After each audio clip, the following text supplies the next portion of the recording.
एक बात हमने पहले भी कही, आज फिर कहते हैं।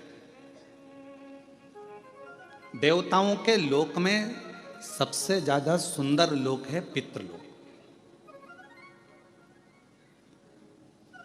और देवताओं के लोक में सर्वश्रेष्ठ सबसे सुंदर लोक अगर माना गया है तो पितृलोक माना गया। जिस पितृलोक में पितृ निवास करते हैं, रहते हैं। अब आप कहोगे गुरुजी ये पितृलोक का वर्णन कहाँ है? तो शिव महापुराण के प्रारंभ में विद्येश्वर संहिता के अंतर्गत ही आप इसको श्रवण कर सकते हैं, या पार्वती खंड में, उमा खंड में, कौमार्य खंड में आप इसको श्रवण कर सकते हैं। भगवान पितृलोक में पितरों की 3 बेटियां हैं, मेना, धन्या और कला। ये कथा अपने को शिव महापुराण में मिलती है। और पितरों की 3 बेटियां बड़े आनंद के साथ में पितृलोक में भ्रमण कर रही। और भ्रमण करते करते पितृलोक में वो तीनों, मेना, धन्या, कला, भ्रमण करते करते चल रही थी। और उन्हीं पितृलोक के दरवाजे पर सनकादि ऋषि बैठकर तप कर रहे हैं, साधना कर रहे हैं। सनत कुमार बैठे हैं और भगवत भजन में डूबे हुए, मंत्र जाप में, नाम जाप में, स्मरण में डूबे हुए, तप साधना में डूबे हुए। थोड़ी देर बाद वहीं से मेना निकल कर जाती हैं। हमारा शास्त्र कहता है कि कोई दरवाजे पर बैठा हो, भोजन की थाली रखी हो, कोई संत साधु बैठा हो, कोई सन्यासी बैठा हो, कोई कथा में बैठा हो, कोई सत्संग में बैठा हो, कोई भजन में बैठा हो, या जिस आसन पर बैठकर हम भगवान की आराधना कर रहे हो, साधना कर रहे हो, उस पर अपना लात, अपना चरण, अपना पांव नहीं लगना चाहिए। जिस आसन पर बैठकर हम भजन करते हैं उस आसन को पांव से नहीं सरकाना चाहिए, उस आसन को पांव से एकत्रित नहीं करना चाहिए, हिलाना नहीं चाहिए। कई लोग बैठने से पहले अपना बैठने का जो सेटिंग करते हैं तो पहले पांव से, इधर आसन है तो उसे पांव से घसाएंगे। अगर उठाना ही है तो झुककर उठाओ उसको और फिर रखो उसे। पर पांव का प्रयोग आसन में भी नहीं किया जाता, पांव का प्रयोग बासन मतलब बर्तन में भी नहीं किया जाता। पांव का प्रयोग अगर कोई दरवाजे पर बैठकर सत्संग कर रहा है, भजन कर रहा है, कीर्तन कर रहा है, मंत्र जाप कर रहा है, तो उसको अपने पांव का, चरण का कहीं भाग ना लगे, उस पर भी ध्यान रखना चाहिए। अब मेना, धन्या, कला पितरों की बेटियां हैं। अब पितरों की बेटियां आराम से निकल रही थी, पर मेना जब निकल कर गई तो उसके जो लहंगा था, अब आज के ज़माने में तो इतना भारी तो लहंगा नहीं चलता, पर उस समय पर तो सोना, रतन, माणिक, मोती, हीरा, पन्ना सब लहंगों में जड़ा रहता था। तो जैसे ही मैना निकल कर गई तो उनका जो लहंगा था वो सनत कुमार की जंघा पर लग गया। धन्या निकल कर गई, उनका शरीर का जो वस्त्र था, लहंगा था, वो उनके शरीर पर लग गया। कला निकल कर गई तो भी उनके शरीर पर उसका भाग लग गया। अब चरण तो नहीं लगा पर वस्त्र लगा है। अब जो तप में डूबा हुआ है, साधना में डूबा हुआ है, भजन में डूबा हुआ है, स्मरण में डूबा हुआ है, मंत्र जाप में डूबा हुआ है, नाम जाप में डूबा हुआ है, और मालूम पड़े उसको वो बार बार चोट लगती है, तो सनकादि ऋषियों को क्रोध आ गया। और सनत कुमारों में क्रोध आया, और क्रोध आकर उन्होंने कहा कि तुम पितृलोक में पितरों की बेटियां हो, और पितरों की बेटियां होकर और तुम जो है हमको लात मारती हुई या हमको अपने वस्त्र का भाग छुआते हुए जा रही हो। हम तुम्हें श्राप देते हैं कि तुम पितृलोक छोड़कर मृत्यु लोक में जाओगी और तीनों पृथ्वी पर जाकर भ्रमण करोगी। तीनों ने चरण पकड़ लिए। आप कृपा करिए सनत कुमारों, सनकादि ऋषियों, कृपा करिए, करुणा करिए। तब पितरों ने आकर क्षमा मांगी। तब उन्होंने कहा कि तुम 3 देवियों की गोद में 3 देवियां खेलेंगी जो जगत का कल्याण करेंगी। मेना की गोद में पार्वती जी खेली, धन्या सुनैना जी बनी जिनकी गोद में माता जानकी जी खेली, कला कीर्ति बनी जिनकी गोद में स्वयं राधा जी खेली। ये 3 देवियां तीनों की गोद में खेल रही।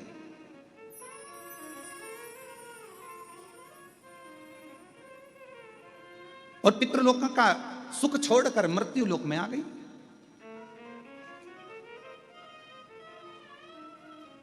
तो कहा सभी लोकों में देवियां कती हैं, मेना कती है, धन्या कती है, कला कती है। इन तीनों देवियों का कहना है हमें पितृलोक से जाना नहीं है, हमारा पितृलोक हमें अति प्रिय है, अति प्रिय।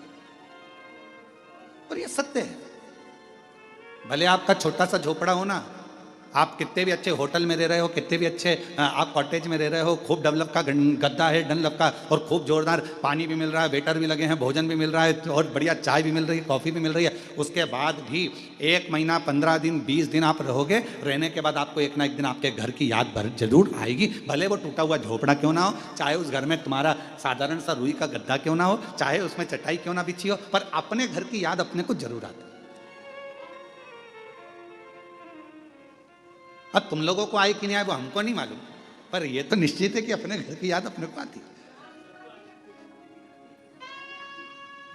सही बात है, कथा में याद नहीं आती, बाकी के समय पर तो आती है ना, निश्चित है। तो भले कितने भी वीआईपी कॉटेज में रह लो, भले तुम कितने भी आनंद के साथ रह लो, पर घर की याद जरूर। तो मैना, धन्या, कला तीनों देवियां पृथ्वी पर भ्रमण करती हुई कहती हैं हमें पितृलोक की याद आती है। पितृलोक हमारा लोक सर्वश्रेष्ठ है, और ये सत्यता है। पितृलोक क्यों श्रेष्ठ है, तो माता मैनावती से पूछा गया। एक बार हिमालय राज ने पूछा कि मैना, तुझे अपने पिता का घर पितृलोक इतना प्रिय क्यों है, तो मैना जी ने कहा कि जब पृथ्वी पर कथा होती है, मृत्यु लोक में पृथ्वी पर जब कथा होती है, भगवान शंकर की यह पवित्र धरा मृत्यु लोक में जब भी विष्णु महापुराण की कथा होती है, जितनी देर तक कथा के पंडाल में जितने लोग बैठकर कथा श्रवण करते हैं, या किसी भी माध्यम से जितने लोग, जैसे आस्था चैनल पर सुन रहे हैं, फेसबुक यूट्यूब पर श्रवण कर रहे हैं, आप जहां जहां बैठकर कथा को श्रवण कर रहे हैं अपने अपने घरों में, जितनी देर तक आपका ध्यान शिव महापुराण की कथा में रहता है, उतनी देर तक भगवान वैकुंठ छोड़कर पितृलोक में पितरों के ऊपर हाथ रखकर कथा को श्रवण करते हैं। अब आप लोग जितने लोग बैठे हो, आपके पूर्वज, आपके दादा परदादा 71 पीढ़ी में, कोई महिला है, बेटी है, उसकी 71 पीढ़ी, कोई पुरुष है, उसकी 71 पीढ़ी। तो जितने लोग भी इस आस्था चैनल पर कथा को सुन रहे हैं, फेसबुक यूट्यूब पर कथा को श्रवण कर रहे हैं, या बेलूर की इस पवित्र घृष्णेश्वर महादेव की इस पवित्र हॉल में बैठकर इस कथा को श्रवण कर रहे हैं, आप जितने भी सुन रहे हैं, आपके पूर्वज, आपके पितर, आपके देवता, आपके दादा परदादा 71 पीढ़ी में जहां कहीं पर भी होंगे, वो पितृलोक में जब बैठे रहेंगे, आप कथा श्रवण कर रहे होंगे, उस समय पर भगवान देवाधिदेव महादेव, भगवान नारायण और भगवान ब्रह्मा, इंद्र, 33 कोटि देवता पितृलोक में जब तक आप कथा सुनते हो, उतनी देर तक वो पितृलोक में हमारे पूर्वजों के पास उनके कंधे पर हाथ रखकर ऐसे श्री शिव महापुराण की कथा को श्रवण करते हैं और वर देते हैं। देख तेरे परिवार वाले कथा सुन रहे हैं, देख तेरे परिवार वाले कथा करवा रहे हैं, देख तेरे परिवार वाले 3 घंटे तक कथा में अपने हृदय को, अपने चित्त को, अपने मन को लगाए हैं। जा पितृपक्ष में ये कथा तेरे पूर्वजों के आनंद में ये श्रवण कर रहे हैं। मैं 16 दिन के श्राद्ध में भगवान नारायण कहते हैं, मैं वर देता हूं कि जो पितृपक्ष की कथा श्रवण करता है उसकी मनोकामना देवाधिदेव महादेव पूर्ण कर देते हैं। ये नारायण वचन देते हैं। और तेरी कृपा बिना ना हिले एक भी अणु, लेते हैं श्वास तेरी कृपा से तनु तनु। ये प्रभु कृपा, ये शिव कृपा, कहीं ना कहीं परमात्मा की बड़ी, जब कथा नहीं आ रही थी, अभी ऑनलाइन कथा नहीं चल रही थी और अधिक बारिश हो रही है, जलवृष्टि बहुत ज़्यादा है जगह जगह पर, जहाँ जहाँ कथा होना थी, भीलवाड़ा होना थी, एक गुजरात होना थी, एक हिमाचल होना थी, और इतना पानी इतना पानी इतना पानी। तो उनको देखते हुए कि किसी को जनहानि ना हो, कोई आए कथा में और किसी को तकलीफ ना हो, इसलिए समितियाँ उस कथा को रोकते रोकते इस कथा को ऑनलाइन पर लेकर आई, जिससे आप सभी इस कथा का रसत्व अपने घर बैठकर कर सके, श्रवण कर सके। ये पितृपक्ष है।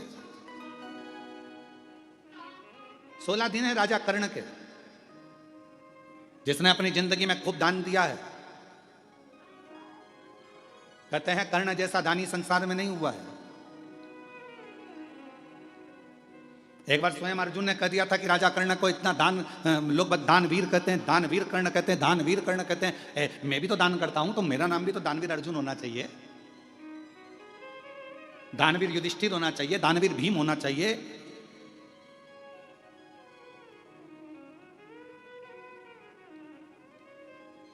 क्यों?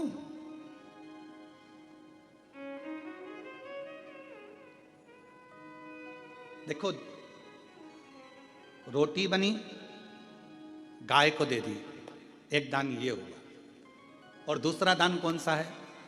बहुत देर से गाय दरवाजे पर खड़ी है और तुम्हारे डब्बे में रोटी नहीं है, तुमने आटा उसना, एक रोटी बनाई, और फिर ले जाकर गाय को दी। एक दान ये कहलाता। बेटा रोता है, बच्चा चिल्लाता है, माँ भूख लगी है, माँ भूख लगी है, भोजन दो, भोजन दो। माँ कैसे भी तैयार कर कर उसको भोजन दे देती है। ये माँ की वात्सल्यता। आपका प्रेम कब झलकेगा?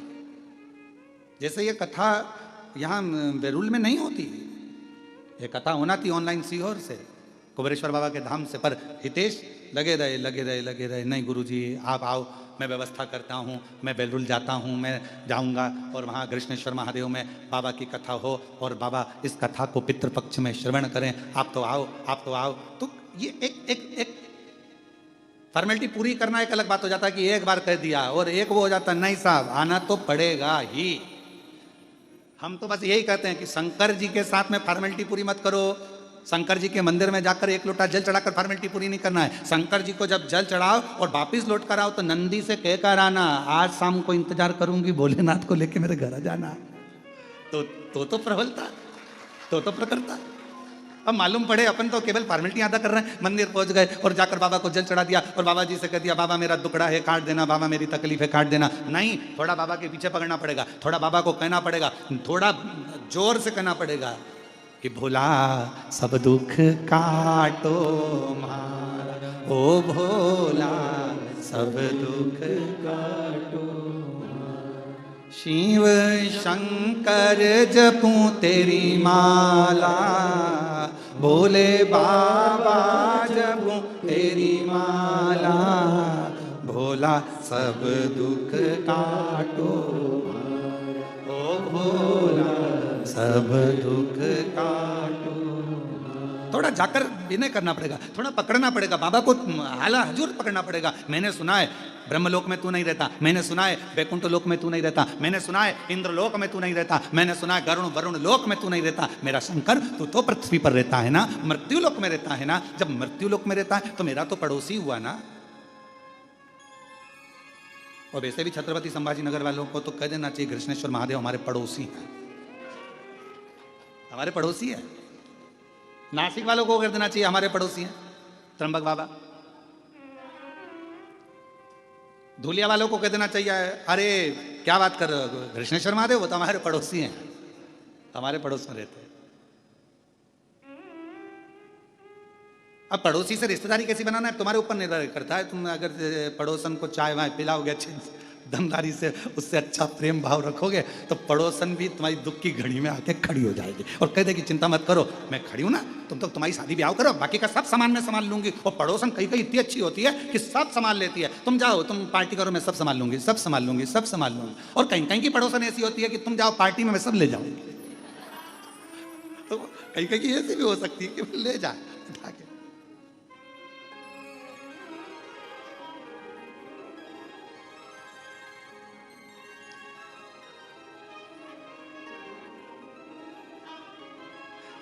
एक परसों के दिन एक भक्त, एक माता जी थी बड़ी बुजुर्ग थी और वो कुबेरेश्वर धाम पे आई। हम वहीं थे शाम के समय पर, तो उन्होंने कहा कि गुरु जी, मैंने कहा बोलो जी, तो कहा गुरु जी, हमने कहा बोलो जी, कहा गुरु जी, मैंने कहा बोलो भी जी, कुछ तो बोलो। गुरु जी, मैंने कहा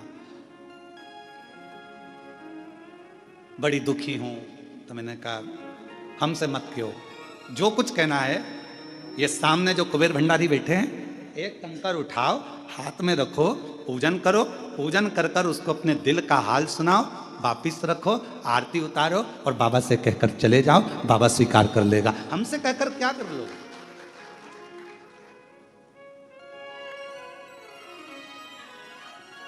हमसे कहकर क्या करो।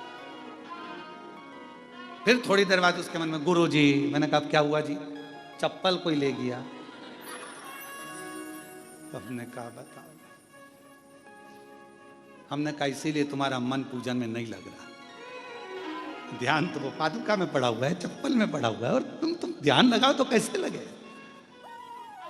यहां तो जरा सा हम पहले भी कहें, पति पत्नी फोन पर बात करे और पति का ध्यान काम में लगा रहे तो पत्नी कह देती है तुम्हारा दिमाग है कहाँ, ध्यान कहाँ है तुम्हारा, मैं तुमसे बात कर रही हूँ तुम्हारा ध्यान ही नहीं मेरे ऊपर, थोड़ा सा तो उत्तर में सोच समझ कर दो। और पति भी कह देता है पत्नी से तू कहाँ बैठी, कहाँ तेरा ध्यान है, मैं तेरे से बात कर रहा हूँ तेरा ध्यान ही नहीं है, तू कहाँ सुन रही है, कहाँ कर रही है, ध्यान नहीं लगता।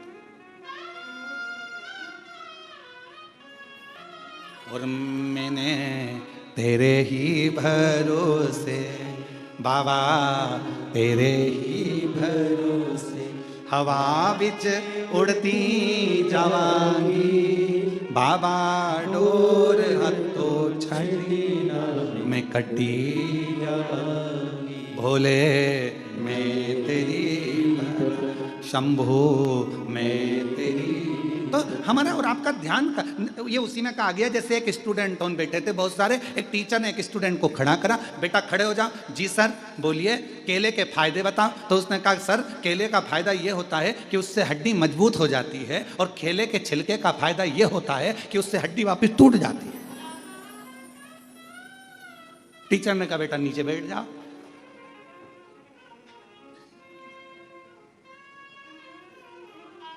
अब हमारा ध्यान वही है कि केले का फायदा क्या, तो कहा अभी तो कह रही थी कि बहुत दुखी हूं, और फिर वो क्या हो गया कि केले का छिलके से हड्डी टूट जाती, मतलब चप्पल मेरी गुम गई है, अब ध्यान तेरा चप्पल में। और हम हमेशा कथा में कहते हैं कि अपना सोना चांदी हीरा पन्ना, अपना जितना भी सामान है कीमती कीमती अपने घर छोड़ कर आओ। अगर चप्पल भी तुम्हारी कीमती है तो घर छोड़ कर आओ। यहाँ तो तुम, मेरा बाबा डायमंड है, हीरा, मेरा शंकर। कोई हमसे पूछे कि तुम्हारी जिंदगी की सबसे बड़ी पूंजी क्या है, तो हम कहते हैं शिव हमारी पूंजी है, शंकर हमारी दौलत है, और जितने ज्योतिर्लिंग है ये मेरा तिजोरी का भंडार है। वहां पहुंचकर जो चाहो वो प्राप्त हो सकता है, जो चाहो। अभी कृष्णेश्वर महादेव से आप लोग कथा श्रवण कर रहे हैं, ऑनलाइन कथा सुन रहे हैं। अगर दिल से 7 दिन तक आप रोज 2 बजे से 5 बजे तक कथा को श्रवण करो, दिल से बाबा ने करुणा करी है तो दिल से सुनो। 7 दिन के बाद पूरे 16 श्राद्धनी और जिस कामना से सुन रहे हो, बाबा आपकी वो कामना 16वें दिन तक पूर्ण जरूर कर देगा, ये निश्चित है, क्योंकि ये पितृपक्ष की कथा।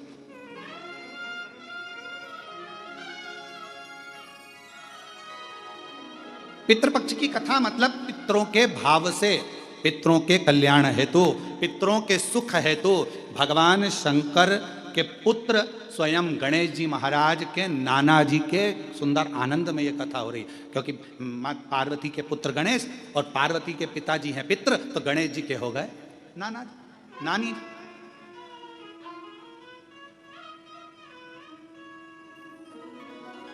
जो कामना कर कर श्रवण कर रहे हैं, जो भाव से श्रवण कर रहे हैं, और पूरे देश विदेश में बैठे हुए शिव भक्त आस्था चैनल पर जो कथा सुन रहे हैं, दिल से श्रवण करें अपने जीवन को आनंदित करने के लिए।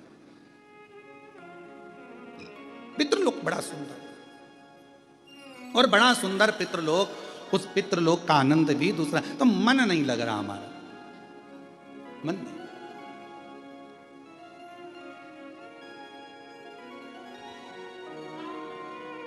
ये पितृलोक मेरा प्रिय प्रिय। पार्वती मां कहती हैं हिमालय राज से मेरा दिल नहीं लगता, पितृलोक में मेरा मन लगता है, क्योंकि पितरों का लोक एक ऐसा लोक है जहां भगवान नारायण स्वयं अपने देवताओं के साथ में पितरों के कंधे पर हाथ रखकर कथा का रसतत्व श्रवण करते हैं और वर देते हैं। इतनी प्रियता। महाभारत में भी राजा कर्ण की कथा में कहा गया कि दानवीर कर्ण कहा जाता है जिन्होंने दान दिया। तो ऐसा कैसा दान दिया कि दानवीरों की गिनती में युधिष्ठिर नहीं आए, दानवीरों की गिनती में अर्जुन नहीं आए, दानवीरों की गिनती में भीम नकुल सहदेव नहीं आए, दानवीरों की गिनती में केवल राजा कर्ण आए। ऐसा क्या दान दिया?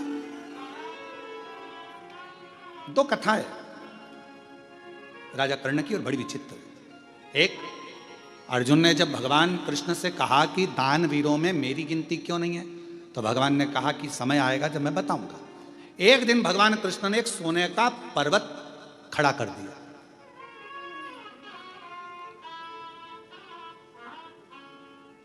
और भगवान कृष्ण ने अर्जुन से कहा अर्जुन ये सोने का पर्वत है, मेरा मन कह रहा है कि तू एक काम कर, तू सबको सोना दान कर, तेरे हाथों से जा भर भर के दान कर। अर्जुन ने सारे नगर में सूचना कर दी कल सुबह 9 बजे से लेकर शाम को 5 बजे तक सोना दान किया जाएगा, आ जाओ। सारे गांव के लोग लाइन लगा कर आ गए। अर्जुन ने तगाड़ी भर भर कर, एक एक तगाड़ी सोने की सबको देना प्रारंभ कर दिया। सब डला भर भर कर सोना लेकर चल दिए। अर्जुन दे देकर थक गया, पर वो सोना खत्म नहीं, समाप्त नहीं।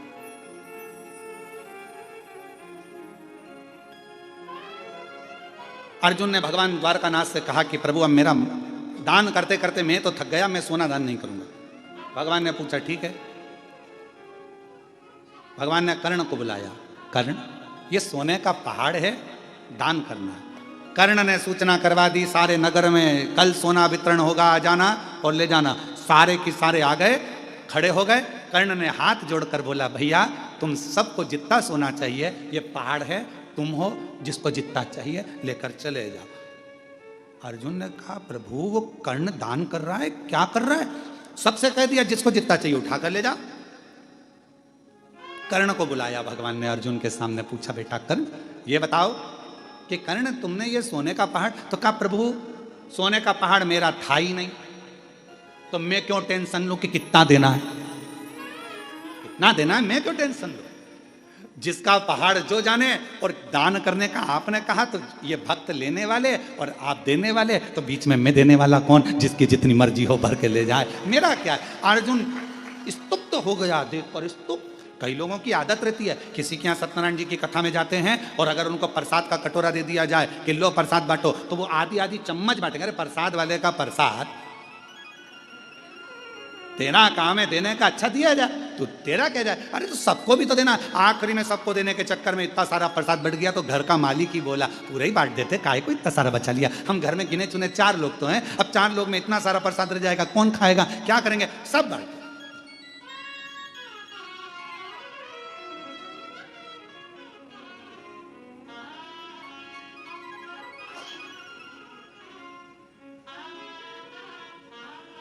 हमारे यहाँ बाबा के धाम में, कुबरेश्वर धाम में एक नियम है, नुक्ति बनी, नुक्ति जानते हो ना, बूंदी। नुक्ति वही जो पेट में दुखती, ज्यादा खा लो तो बूंदी बने, तो नुक्ति बूंदी बनती है। कभी कभी खोपरा पाक बन जाता है, कभी बेसन चक्की बन जाती है, कभी सीरा हलवा बन जाता है। तो धाम पर जब बनता है तो हमारे जो भंडारी हैं, वो भंडारी जी पूछते हैं, कहले गुरु जी इतना सारा बना है और बाद में शाम के लिए इतना अपन निकाल देते हैं। हमने कहा शाम किसने देखी? शाम किसी ने देखी है क्या? क्या भरोसा जिंदगी का, अभी बना है ना, खिलाओ। तो शाम, हमने कहा शाम को तुम अच्छे रहे, अपन अच्छे रहे, और बन जाएगा, वापिस बनाएंगे, सामान कहीं जा रहा है क्या, तुम तो खिलाओ। अब व्यक्ति सोचे कि कहाँ विचार करें, कहाँ विचार करें। आप सबको मालूम होगा, एक लोमश ऋषि की कथा थी। लोमश जी, उनके शरीर का एक बाल टूटता था। सबसे ज्यादा पृथ्वी पर रहने वाले अगर कोई ऋषि हैं तो लोमश ऋषि हैं। फिर भी उन्होंने अपना झोपड़ा नहीं बनाया, अपना घर नहीं बनाया। अगर तुमको मालूम पड़ जाए कि तुम 500 साल जियोगे, सबसे पहले तुम कहोगे 500 साल में जियोगी?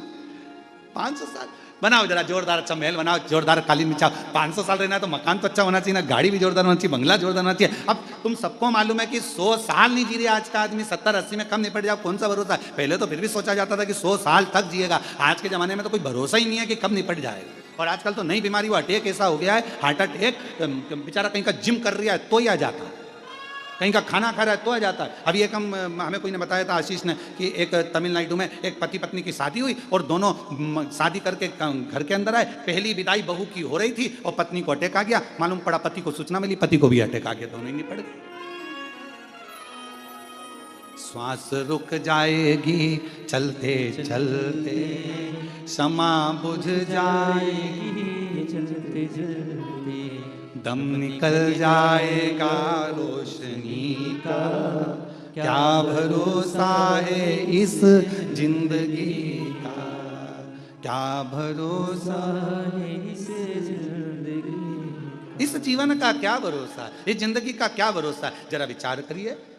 तो इसलिए जितना समय परमात्मा ने दिया है, जब कथा मिल जाए, आस्था चैनल पर जब कथा श्रवण करने को मिल जाए, मालूम पड़ जाए कथा आ रही है, आज से चालू हो गई, अपनी अड़ोसन पड़ोसन पीछे वाली धड़ोसन सबको सूचना कर दो, कथा चालू हो गई। भरोसा किसको है? कहीं पहाड़ गिर रहे हैं, कहीं पर्वत गिर रहे हैं, कहीं बाढ़ आ रही है। अभी पंजाब के कई जिले पानी में डूबे पड़े। पंजाब इतना जलवृष्टि पंजाब में हुआ है कि जल त्राही त्राही हो रहा है। इतना पानी चारों तरफ, घरों में, मकानों में, दुकानों में, खेतों में भोजन तक नहीं, पूरी व्यवस्था प्रशासन की अव्यवस्था हो गई। इतना पानी पानी कौन संभाले, कैसे संभाले? आज पंजाब की ये स्थिति देखकर पंजाब में निवास करने वाले सभी शिव भक्तों को इतना जरूर कहूंगा, मेरा देव अधिदेव महादेव जल्दी से जल्दी सब बागडोर अच्छे से संभाले, और जो भी भरा हुआ स्थान है पानी से पंजाब का, वो सब खाली होकर बड़े प्रेम से सभी सुरक्षित रहें। सबकी रक्षा मेरा कृष्णेश्वर महादेव, मेरा काल अधिपति महाकाल बाबा, मेरा कुबेर भंडारी करे। और पंजाब के जितने भी शिव भक्त जो शिव कथा को सुनते आए हैं, अगर आपके क्षेत्र में पानी नहीं है तो हाथ जोड़कर निवेदन करूंगा कि जिन जिन क्षेत्रों में पानी भरा पड़ा है वहां पर शंकर भगवान का नाम लेकर आप बिटले सेवा समिति की ओर से, कुबेरेश्वर बाबा की ओर से वहां भंडारे चलाएं, भोजन कराएं, बच्चों को वस्त्र की व्यवस्था करें। हमने भी पंजाब में भटिंडा में वहाँ के भटिंडा के मेयर महोदय के पिताजी अमरजीत सिंह जी से बात करी 2-3 बार। उनको हमने एक ही बात कही, आप जब कहेंगे श्री विठलेश सेवा समिति पंजाब के लिए चावल कहें तो ट्रकों में भरा कर चावल भेज दिए जाएं, आटे का बोलें तो आटा भरा कर भेज दें। और अगर जो बच्चे हैं, क्योंकि बेटियां हैं, कुबेरेश्वर धाम बाबा कुबेर भंडारी का धाम, कुबेरेश्वर धाम प्रत्येक बेटियों का मायका है, और जितने भी पुरुष वर्ग है उनका ससुराल है, बच्चों का ननिहाल है। तो इस मायके से जब आप कहोगे हम ट्रक भरकर कपड़े, ट्रक भरकर अनाज जब चाहो जब भेज दो। विठले सेवा समिति और कुबेरेश्वर धाम परिवार आपके साथ हमेशा खड़ा हुआ है। ये कुबेर भंडारी आपका पिता का घर है, मायका है, माय। हमने भटिंडा के मेयर महोदय को ये सूचना दी है कि जब जरूरत पड़े आप सूचना करें, ट्रक भराकर कपड़े बच्चों के पहनने के, मेरी जीजियों के लिए, मेरे जीजाओं के लिए पहनने के वस्त्र आदि, कम्बल रजाई जो कहो वो यहाँ से विठले सेवा समिति सीहोर कुबेरेश्वर धाम भेज दे दिल से। और ये समिति, विठले सेवा समिति, ये कुबेरेश्वर धाम परिवार सब बहन बेटियों का मायका है। बिल्कुल बेझिझक अगर कोई को भी कुबेरेश्वर धाम से कुछ भी अगर ऐसा लगता है तो जरूर आप धाम पर सूचना करें। सब हमने मेयर महोदय को इस चीज की सूचना पंजाब में दी है, और जब जरूरत पड़े तब कुबेरेश्वर धाम आपके लिए खुला हुआ, खुला हुआ। और घबराना नहीं बिल्कुल भी पंजाब वालों, रत्ती भर भी घबराना नहीं। वाहेगुरु जी आपके साथ हैं, मेरे भोलेनाथ आपके साथ हैं, और पूरा भारत आपके साथ है, पूरा भारत आपके साथ। बिल्कुल नहीं घबराना, बच्चों को हौसला देना, कोई बात नहीं। पानी में अगर घर चला, पानी में अगर दुकान गई है, टेंशन नहीं लेना, बाबा वाहेगुरु जी सब अच्छा करेंगे, भोलेनाथ जी सब अच्छा करेंगे, सब अच्छा, चिंता ना करें। शिव शिव है, जीवन का कोई भरोसा नहीं। और हम तो बाबा के भरोसे चलते हैं, हम तो बाबा के भरोसे चलते हैं। ये दुनिया वाले जलते हैं, ये दुनिया वाले जलते हैं, हम तो बाबा के भरोसे चलते हैं, हम तो बाबा के भरोसे चलते हैं। काशी वाले के भरोसे चलते हैं, डमरू वाले के भरोसे चलते हैं, सीहोर वाले के भरोसे चलते हैं, कृष्णेश्वर नाथ के भरोसे चलते हैं, हम तो बाबा के भरोसे चलते हैं। ये बाबा की कृपा, ये उसकी उदारता है, जीवन का कोई ठिकाना नहीं।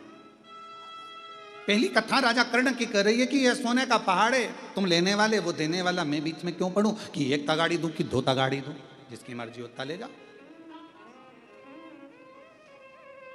हमने हितेश नारखेड़े जी से कहा कि कथा के यजमान कौन बनेगा, तो हितेश नारखेड़े जी बोले पहले तो कृष्णेश्वर महादेव बनेंगे। ठीक, हमने कहा नहीं वो तो बन गए, फिर पूजन में कौन बैठेगा, तो कि एक पिताजी बैठ जाएंगे, एक हमारे ससुरा जी बैठ जाएंगे। तो हमने कहा ये भी अच्छी बात है।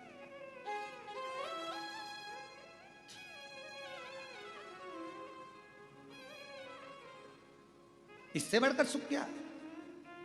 क्या पता कौन सा पुण्य सामने आया, कौन सा पुण्य तुम्हारे सम्मुख में आया, क्या पता क्या योग संजोग था। पाटिल साहब हम कहेंगे योग संजोग, हम कहेंगे पूर्वजों का हुआ होगा। नारखेड़े जी कुछ योग संजोग पूर्वजों का हुआ होगा, जो ये कथा बैरुल की पवित्र धरा पर हो रही है, ये उसकी कृपा और यजमान के रूप में आप लोग, ये उसकी। और मेरी जितनी जीजियां बैठी हैं यहाँ पर, पता नहीं आपको सूचना कैसे मिल गई वो तो हमको नहीं मालूम, पर ये जरूर है कि आप लोग आए हो तो कुछ प्रभु कृपा से होगा।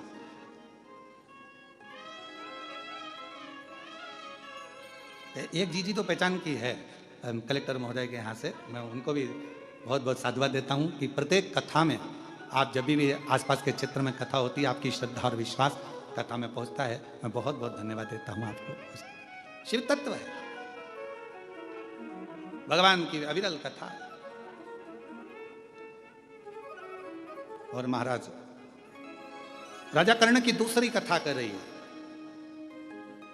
एक तरफ तो पूर्ण दान दे देना और दूसरी तरफ की कथा कर रही है कि राजा कर्ण इतना प्रतिदिन का स्वर्ण दान करता, सोना दान करता, स्वर्ण दान करता, इतना सोना दान करता, रोज प्राण छूटे राजा कर्ण के। गया ऊपर, सोने की कचौड़ी, सोने की पूड़ी, सोने का पानी, सोने की जलेबी, सोने का भजिया और सोने का भाजी बड़ा और सोने का ही बड़ा पाव, सब सोने का मिला खाने को। तो राजा कर्ण बोला, मैं सोना कैसे खाऊं, मैं ये सोना कैसे खाऊं, ये मेरे बस का नहीं है सोना खाना, मुझे अन्न दीजिए। अन्न का दान करा तुमने राजा कर्ण, तुमने अन्न का दान नहीं करा इसलिए तुमको अन्न खाने को नहीं मिला।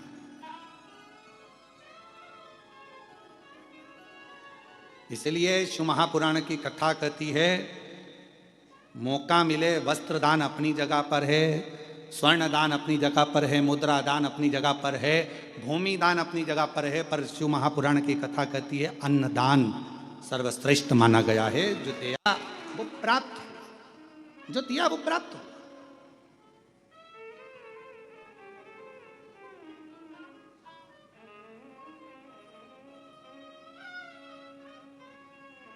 अन्न से बड़ा कुछ दान है ही नहीं। भूखे को भोजन, प्यासे को पानी, जय बाबा बर्फानी। भूखे को भोजन कराए, प्यासे को पानी पिलाए और शिव जी का नाम ले, बाबा बर्फानी का जय जयकार होता ही क्यों? भूखे को भोजन, प्यासे को पानी, जय बाबा बर्फानी।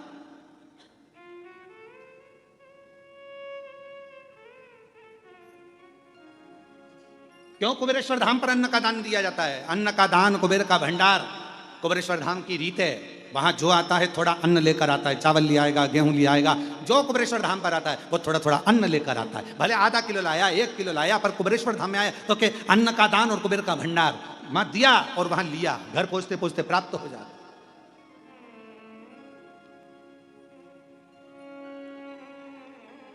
तुमने अन्न नहीं दिया राजा कर्ण, तुमने भोजन में अन्न का दान नहीं दिया। तो राजा कर्ण को लगा कि अन्न नहीं दिया तो अब क्या होगा, तो कहा कि तुम्हें भोजन खाने को नहीं मिलेगा। राजा कर्ण ने कहा कि मुझे कुछ दिन दे दो, मैं पृथ्वी पर जाकर अन्न का दान करूंगा। राजन, अभी तो तुम्हारा शरीर जला नहीं है, अंतिम संस्कार नहीं हुआ, तुम्हारी माँ कुंती वहीं बैठी हुई है, तेरे शरीर को नहीं जलने दे रही है, तो चिंता मत कर, जा हम तुझे वापिस जीवित करते हैं। जाकर तुझे 16 दिन दिए हैं, 16 दिन में तू जितना दान कर सकता है अन्न का उतना कर ले। राजा कर्ण पृथ्वी पर आए और माँ गंगा के तट पर पहुंच गए और गंगा के तट पर भोजन कराना प्रारंभ करा। ब्राह्मण हो, साधु हो, सन्यासी हो, तपस्वी हो, साधक हो, उपासक हो, सांसारिक मनुष्य हो, मानव हो, कैसा भी हो, पर आओ और भोजन ग्रहण करो। सारे के सारे भोजन ग्रहण करने आते, तब राजा कर्ण उनको भोजन कराकर विदा कर देता। और आखिरी में जब राजा कर्ण के 16 दिन के प्राण 16 दिन बाद जब गए, राजा कर्ण को अब भजिया, पकोड़ा, गुलाब जामुन, इमरती, भजिया,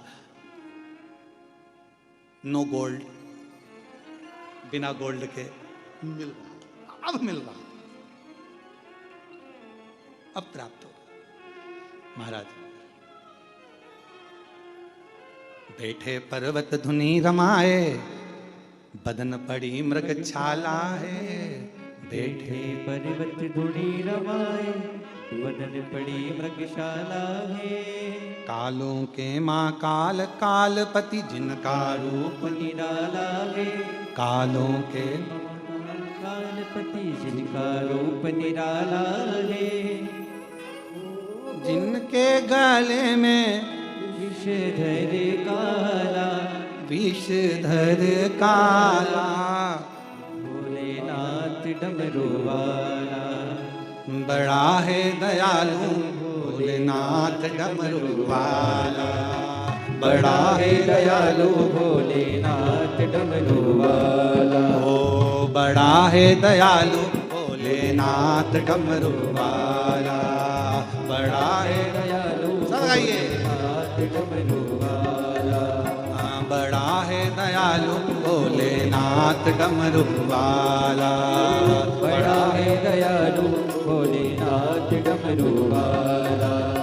जिनके गले में विषधर काला, विषधर काला, भोलेनाथ डमरू वाला, बड़ा है दयालु भोलेनाथ डमरू वाला, ओ बड़ा है दयालु भोलेनाथ डमरू वाला। बड़े भाव से पीछे वाले भी दोनों हाथों से।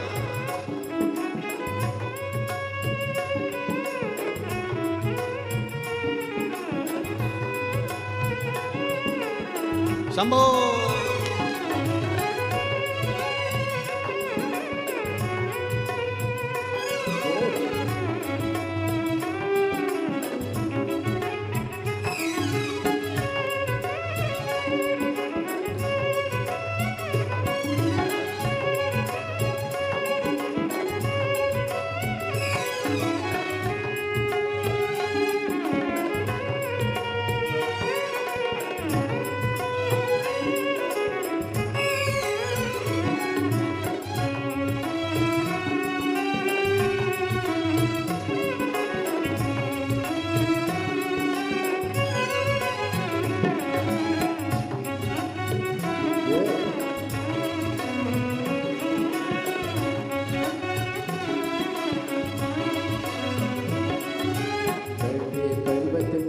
रमावे बदन पड़ी मृगशाला है, बैठे पर्वत धुनी रमाए बदन पड़ी मृगशाला है।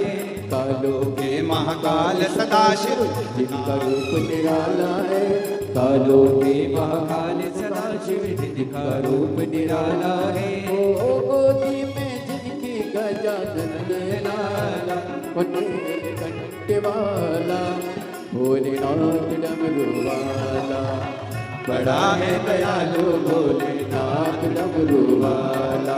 ओ बड़ा है दयालु भोलेनाथ डमरू वाला, जिनके गले में विषधर काला, वो नीलकंठ वाला, भोलेनाथ डमरू वाला, बड़ा है दयालु भोलेनाथ डमरू वाला, बड़ा है दयालु भोलेनाथ डमरू वाला।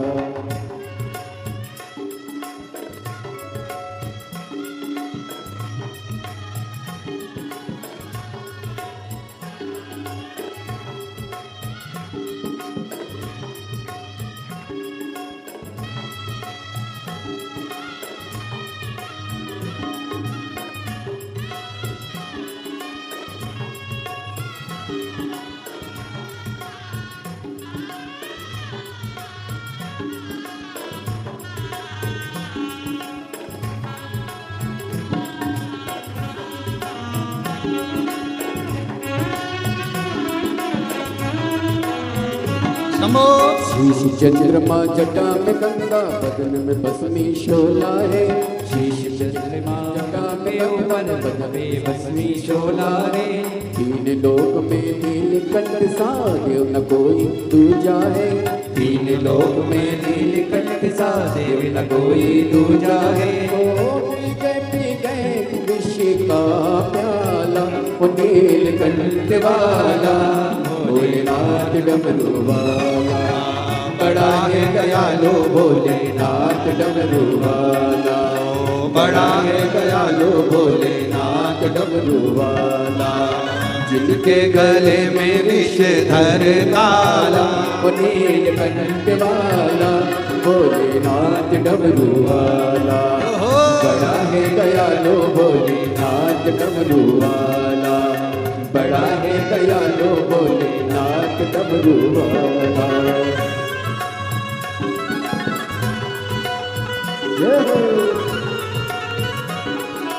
शंभो।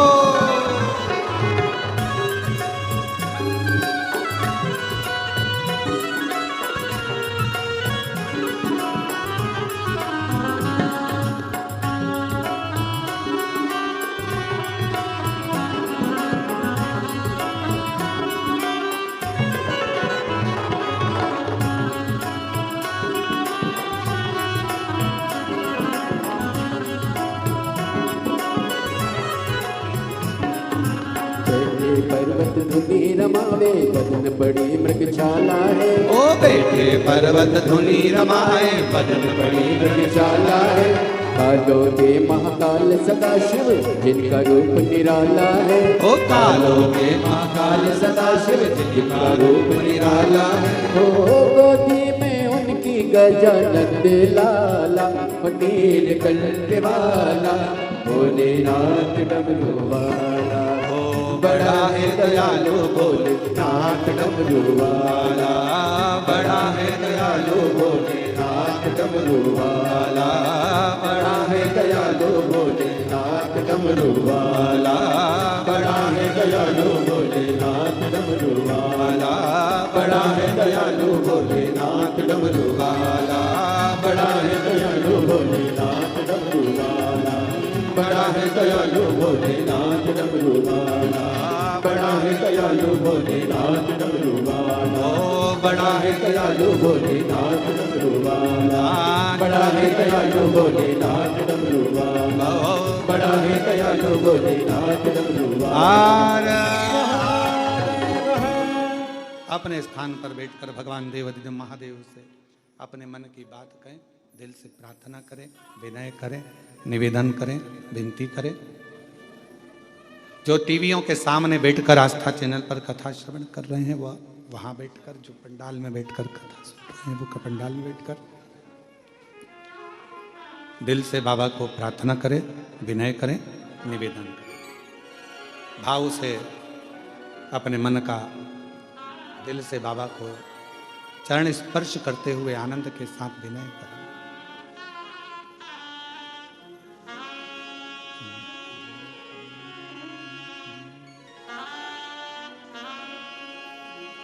श्री शिवाय नमस्तुभ्यं,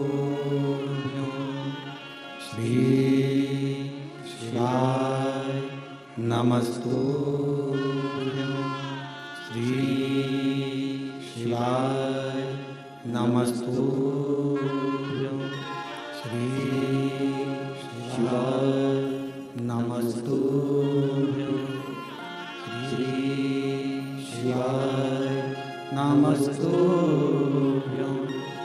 भोला सब दुख काटो हमारा, ओ भोला सब दुख काटो हमारा। शिव शंकर जपूं तेरी माला, भोले बाबा जपूं तेरी माला। भोला सब दुख काटो हमारा, ओ भोला सब दुख काटो हमारा। वेश है मंगल मंगलकारी, वेश है मंगल मंगलकारी। शमशान वासी हमारा, शमशान वासी हमारा। ओ भोला सब दुख काटो हमारा, ओ भोला सब दुख काटो हमारा।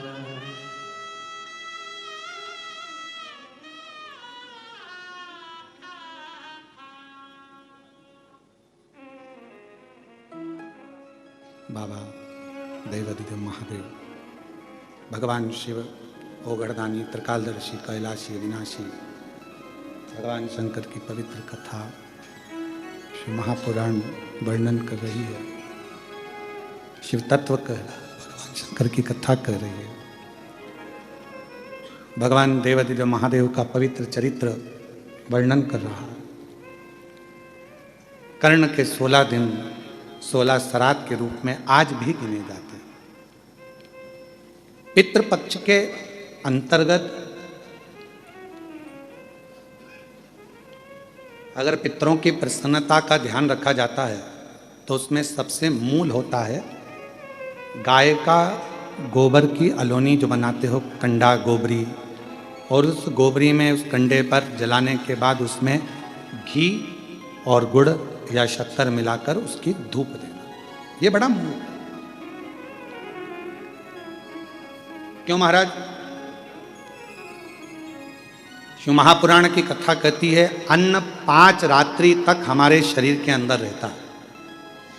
कितने रात्रि? 5 रात्रि। दूध 7 रात्रि तक हमारे शरीर में रहता है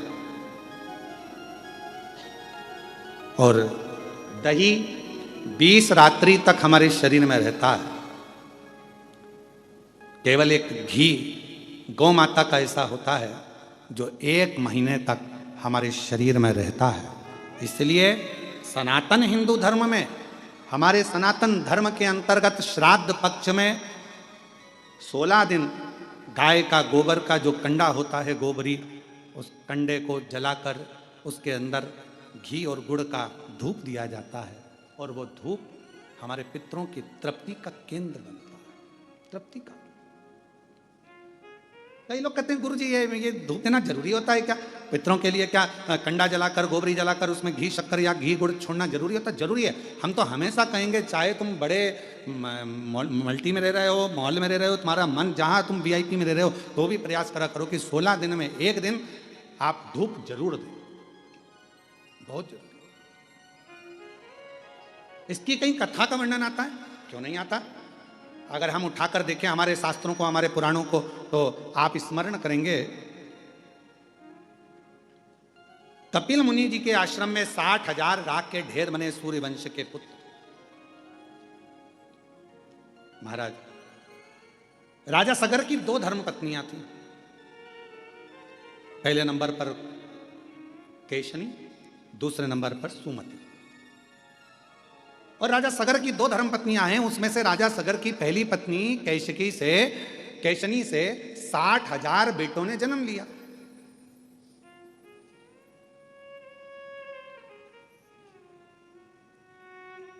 अब कई लोगों के मन में एक प्रश्न खड़ा हो जाता है, गुरु जी, एक बच्चे को नारी जन्म देती है तो उसकी स्थिति क्या रहती है, और आप कह रहे हो कि 60,000 पुत्र को जन्म?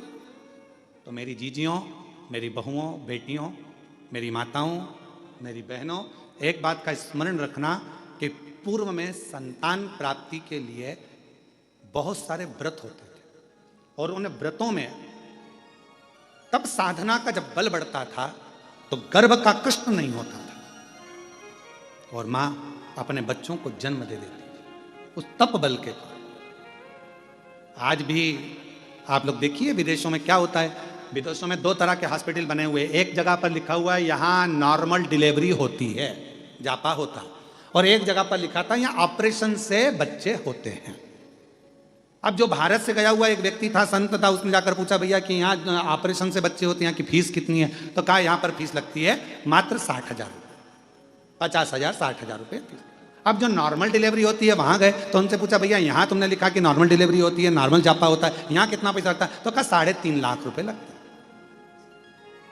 अब पूछा कि यहाँ 60,000 रुपए में ऑपरेशन से बच्चा हो गया, यहाँ नॉर्मल हुआ, दोनों में क्या अंतर है? तो कहा आधे घंटे में यहाँ ऑपरेशन से बच्चा हो जाता है। यहाँ पर जब गर्भस्थ बच्चा होता है तब गर्भवती नारी को 6ठे महीने में यहाँ बुला लिया जाता है और 6ठे महीने से उसको यहाँ रखा जाता है। उसको गेहूं दे दिए जाते हैं, अपना आटा खुद पीसो और गेहूं पीस के आटा बनाओ। आटा बनाकर अपनी छोटा सा खेत दे दिया जाता है, इसमें सब्जी बो, सब्जी बोकर इसमें अपनी मिर्ची, धनिया, अदरक जो करना है करो और अपना भोजन खुद बनाओ, झाड़ू खुद लगाओ, लीपो खुद, पोछा खुद लगाओ, सब काम तुम्हें करना है। और कुआं बना दिया छोटा सा, उस कुएं में से पानी भरो, सिर पे रखो अंडा, लेकर घर में जाओ, पानी पियो। ऐसा 3 महीने तक लगातार करने दिया जाता है। 3 महीने के बाद ऑपरेशन करने की जरूरत नहीं पड़ती, नॉर्मल डिलीवरी हो जाती है। 3.5 लाख रुपए उसके लगते हैं।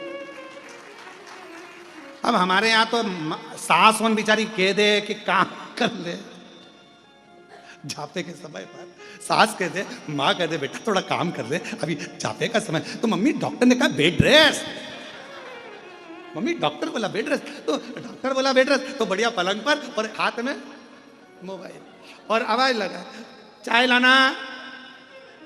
अब बेचारी जो घर में काम करे बेचारी चाय ला कर दे, लाओ जरा ये लाना, वो बेचारी वो ला कर दे, वो मोबाइल देख रही और मोबाइल में देख रही ना जाने कौन कौन से नाटक और जिहारे सो, ना जाने कौन सा सास भी कभी बहू थी।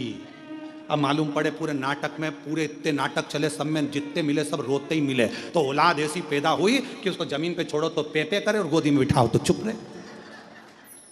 अब किसी महाराज जी से पूछने गई, महाराज जी हमारा बच्चा बड़ा चिड़चिड़ा हो गया, इसको गोदी में रखती हो तो चुप रहता है और नीचे रखो तो रोता है। महाराज जी बोले ये बताओ कि मोबाइल में जब गर्भ में था तो मोबाइल में कितने सीरियल देखे थे? सब कुमकुम भाग और ये भाग वो भाग, और दिन भर ओला, जैसे नाटक में एक ना एक रोती मिले, ऐसी औलाद रोती मिले, 24 घंटे रोए 24। और कभी कभी फिर मम्मी चिढ़ जाए, उसकी मत धो दे लपक के, खूब धो, चुप हो जा चुप हो जा। इतने में पिताजी आ जाए, क्यों मार रही है बेचारे को, क्यों मार रही है? लो तुम चुप कर लो।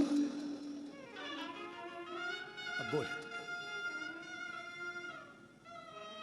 भाई, तो किसी किसी के मन में आता है ये प्रश्न खड़ा हो जाता है, 60,000 राजा सगर की पहली पत्नी केशनी से 60,000 बच्चे, तब साधना बल उपासना ये प्रबल थी। और दूसरी पत्नी से सुमति से एक पुत्र हुआ राजा सगर। समय आया, राजा सगर ने एक यज्ञ रखा अश्वमेघ, उस अश्वमेघ यज्ञ के घोड़े को इंद्र चुरा कर ले गए और उनको कपिल मुनि के आश्रम में बांध दिया। अब आपके मन में फिर अगला प्रश्न आएगा, क्या देवता ऐसे होते थे कि दूसरे के घोड़े चुरा के दूसरी जगह बांध दिया है? बहुत ध्यान रखना, ईर्ष्या एक शब्द ऐसा है जो किसी को भी बढ़ते हुए नहीं देख सकता। आप उन्नति की सीढ़ी पर चढ़ोगे, आपको वो देख नहीं पाएगा। ईर्ष्या, ईर्ष्या एक शब्द ऐसा है जो किसी को बढ़ता हुआ नहीं देख सकता। इसके पास गाड़ी कैसे आ गई, इसका बंगला कैसे बन गया, ये इतने ऊंचे पद पर कैसे पहुंच गया, इतनी अवधि कैसे हो गई, इतना प्रतिष्ठा कैसे हो गई, इतना नाम कैसे चल रहा है, इतना दौलत कैसे आ गया, इतना धन कैसे आ गया, इतना वैभव कैसे आ गया। ये ईर्ष्या व्यक्ति के भीतर पनपती रहती है, ईर्ष्या। और फिर निवेदन है, दूसरे को कोई मतलब नहीं है, सबसे ज्यादा तकलीफ अपनों को होती है। ये ईर्ष्या अपनों को तकलीफ देती है। तो क्या करना चाहिए? लोग जलेंगे, ईर्ष्या करेंगे तो क्या हम गाड़ी में नहीं घूमें? लोग जलेंगे, ईर्ष्या करेंगे तो हम क्या खाना नहीं खाएं? लोग जलेंगे, ईर्ष्या करेंगे तो क्या हम कथा नहीं सुने? आप रोज रोज कथा सुन लो। अभी आस्था चैनल वाले एक कोई दिखाएं बार बार बार बार, हमारे को छोड़ के एक को दिखाए, और तुम घर पे जाके जब आस्था चैनल पर कथा सुनना चालू करो और उसमें बताओ इसी इसको दिखा रहा, मेरे को दिखाया नहीं, मैं तो बैठी थी आगे बैठी और मुझे तो दिखाया ही नहीं, तो भीतर ईर्ष्या आ जाए। ईर्ष्या बड़ी विचित्र होती है, बड़ी विचित्र।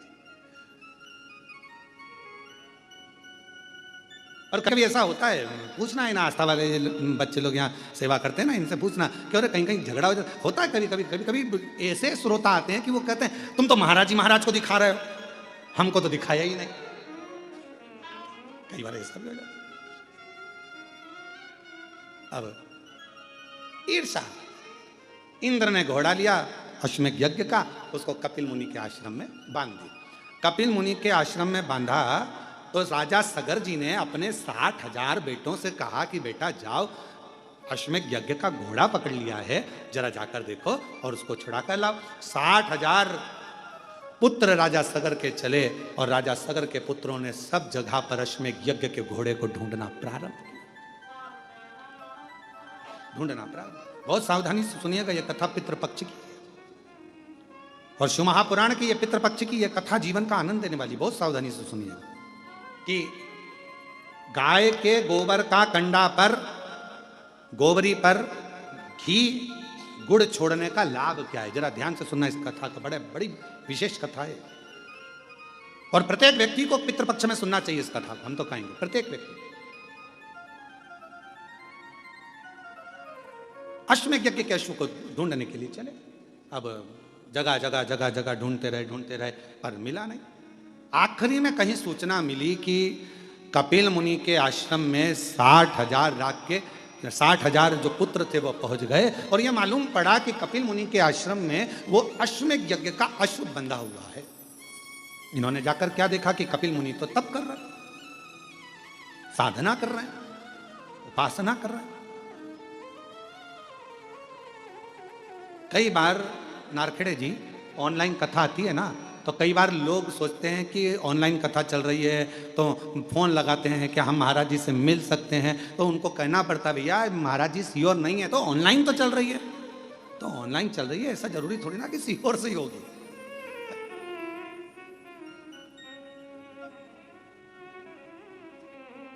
अब ऑनलाइन कथा कहाँ से हो रही, तो भैया बताना कृष्णेश्वर धाम में बेरुल से हो रही है, पर निवेदन है तुम मत आना।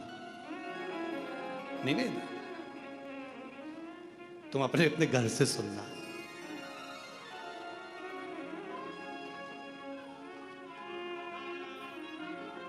हमें हमारी जिंदगी में कोई टेंशन नहीं है, केवल तुम्हारे सिवा। एक टेंशन भारी है, एक सूचना मिल जाए कि यहां कथा हो रही है, जैसे शक्कर का डब्बा चीटी सूंघती आ जाती है, वैसे लोग पहुंच जाते हैं। एक टेंशन, और केवल ये सीहोर वाले महाराज का टेंशन नहीं, पूरी प्रशासन का भी टेंशन यही रहता है। ये ध्यान क्यों ऐसा है, ऐसा क्यों है? उसका एक कारण है कि मेरे शंकर भगवान ने तुम्हारी झोली इतनी भर दी कि बाबा इसको खाली नहीं रखा। शिव महापुराण का नियम यही है। शिव महापुराण के पंडाल में बाबा उसी को बुलाता है जिसकी गोदी भरना होती है या बाबा को कुछ देना होता है तो बुलाता ही नहीं है। फिर हम फिर कह रहे हैं कि ये कथा यहाँ पहुंची क्यों, तो ये समझ में नहीं आ रहा। अब हमको नहीं समझ में आया। रात को हम भी विचार कर रहे थे कि ऐसा क्या है कि ये कथा कृष्णेश्वर पहुंच गई, ऑनलाइन होती होती, मतलब कुछ ना कुछ तुम जितने बैठे हो ना, कुछ ना कुछ तुम्हें फैमिली गिफ्ट मिलने वाला है, कुछ ना कुछ वाला। और तेरी कृपा का क्या है भरोसा, कब किस पर हो जाए, जरा सी हम पर कर दो, जरा सी हम पर कर दो। जिस पर भी हो गई तेरी कृपा करुणा, वो भव पार हुआ, भव पार हुआ। पापी हो चाहे जितना, उसका भी बाबा उद्धार हुआ, उद्धार हुआ। गिद्ध अजामिल गणिका जैसे तेरे मन को भाए, जरा सी हम पर कर दो, जरा सी हम पर कर दो। तेरी कृपा का क्या है भरोसा, कब किस पर हो जाए, जरा सी हम पर कर दो, जरा सी हम पर। इसकी कृपा का भरोसा नहीं है। ये जो आता है एक बार जो कथा के पंडाल में पहुंच जाता है, वो वहां बैठकर नियम बना लेता है, बाबा 5 कथा सुनूंगी, मेरा भंडार भर देना। यहीं बैठकर 5 कथा का नियम लेती हूँ, 5 कथा। तो पंडाल में जो कथा श्रवण करने पहुंचता है उसको बाबा देता रहता है, इसलिए पंडाल भराता रहता है। खाली कोई नहीं गया। 3 महीने में बाबा ने फिर दे दिया भरकर उसको। इतनी कृपा कर दे। अब कथा कर रही है, राजा सगर के 60,000 पुत्र कपिल मुनि के आश्रम में पहुंच गए, और कपिल मुनि के आश्रम में पहुंचकर उन्होंने देखा कि कपिल मुनि तो तप में लगे और घोड़ा पीछे बन रहा है, अश्व पीछे बन रहा है।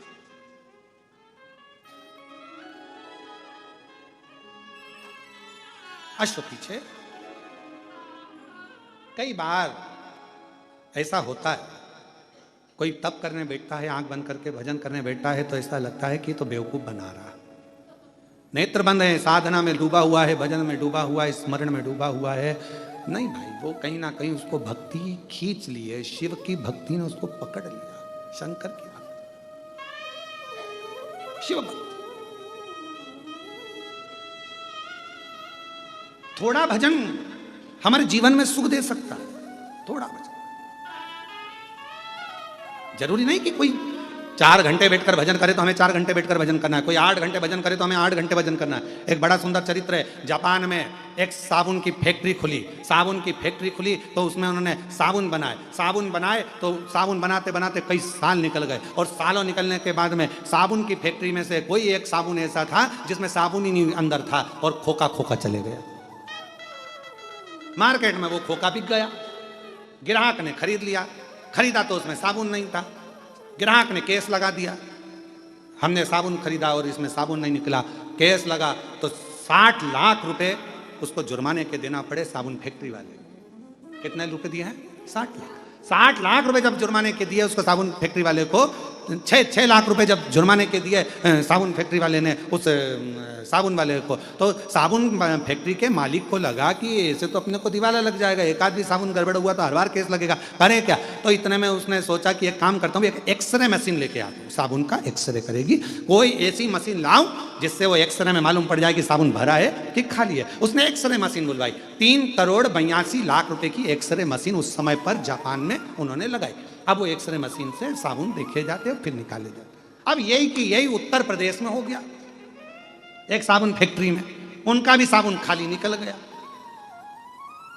साबुन खाली निकला तो साबुन फैक्ट्री के मालिक ने विचार कर अब क्या करें, पति रात को सो नहीं पा रहा था, नींद नहीं आ रही थी। इतने में पत्नी बड़ी समझदार थी, पत्नी ने पूछा क्या हुआ, कि एक साबुन खाली निकल गया और केस लगाए। अब साबुन खाली ना निकले उसके लिए जापान में तो एक्सरे मशीन लगाई थी, 3 करोड़ से ऊपर की आई थी। अब मैं उत्तर प्रदेश का रहने वाला, मैं क्या लगाऊं। पत्नी बोली फालतू की बात मत करो, एक अच्छा सा पंखा खरीद लो और साबुन जहां से निकल कर जाता है वहां लगा दो, खाली होगा तो उड़ जाएगा।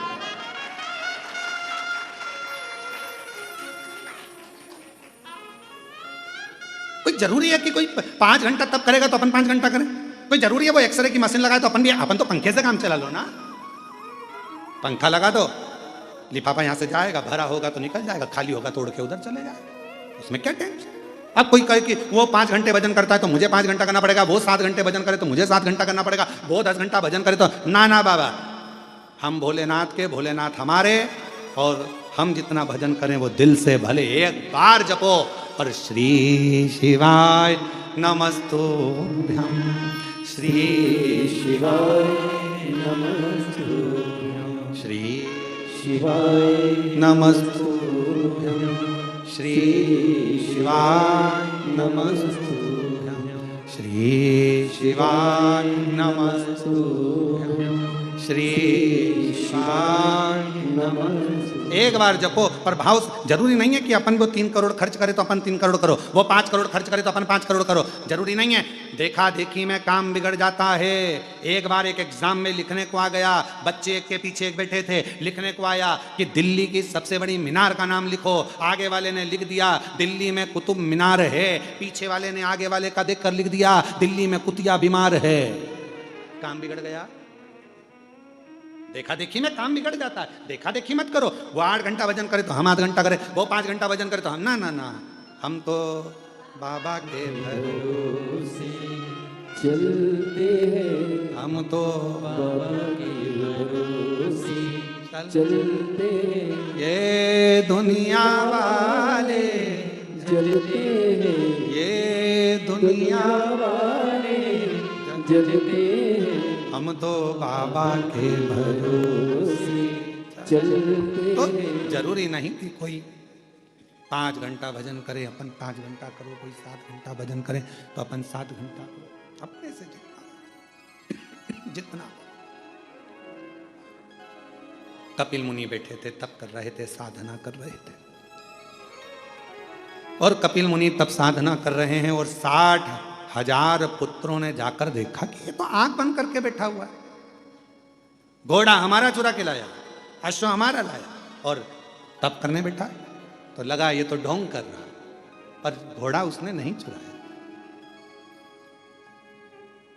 कई बार जरूरी नहीं कि जो हमने देखा है वही सत्य हो, उसके पीछे कोई क्रम भी हो सकता है। कोई जरूरी नहीं कि जो हम देखे हैं वो सत्य है। कई बार हम ये भी सोचते हैं कि हमने ये ऐसा सुना है, तुमने आकर देखा, वहां तुमने आकर देखा। अभी कावड़ यात्रा हुई सीहोर में, उड़ा दिया खूब रुद्राक्ष, ऐसा हुआ, रुद्राक्ष वितरण हुआ तो उसमें भगदड़। अरे भाई, सीहोर कुबरेश्वर धाम का नियम है, कावड़ यात्रा में 2 दिन पहले रुद्राक्ष वितरण बंद होता है, पीछे के 5 दिन तक बंद रहता है। रुद्राक्ष महोत्सव जब सीहोर में होता है तो 1.5 महीने रुद्राक्ष वितरण बंद रहता है। दीपावली पर जब खजाना वितरण होता है तब 2 दिन तक रुद्राक्ष वितरण बंद होता है। गुरु पूर्णिमा का दिन होता है तो रुद्राक्ष वितरण बंद होता है। तो वहाँ भगदड़ होगी कहाँ से? अब वो तो कोई बीमार है, कोई तकलीफ में है, कोई कष्ट में है, किसी को दमा हो गया, श्वास चली गई, किसी को अटैक आ गया, इससे किसी के प्राण छूट जाए, तो लोगों को बदनाम कुबेरेश्वर धाम को करना और बदनाम बाबा। आई मृत्यु, जाना पड़ेगा, चाहे आप हो चाहे हम हो, जहां जिसकी लिखी है उसको वहां जाकर परमात्मा से मिलना पड़ेगा। और अंत समय प्रभु आना पड़ेगा, वचन दिया तो निभाना पड़ेगा। आए नाई प्रभु कुटुंब कबीला, अंत समय प्रभु प्रभु आना पड़ेगा, वचन दिया तो निभाना पड़ेगा। अंत समय प्रभु प्रभु आना पड़ेगा। जो दिया अंत समय तो जहां आया वहां जाना ही है, कोई रोक नहीं सकता, कोई नहीं रोकेगा।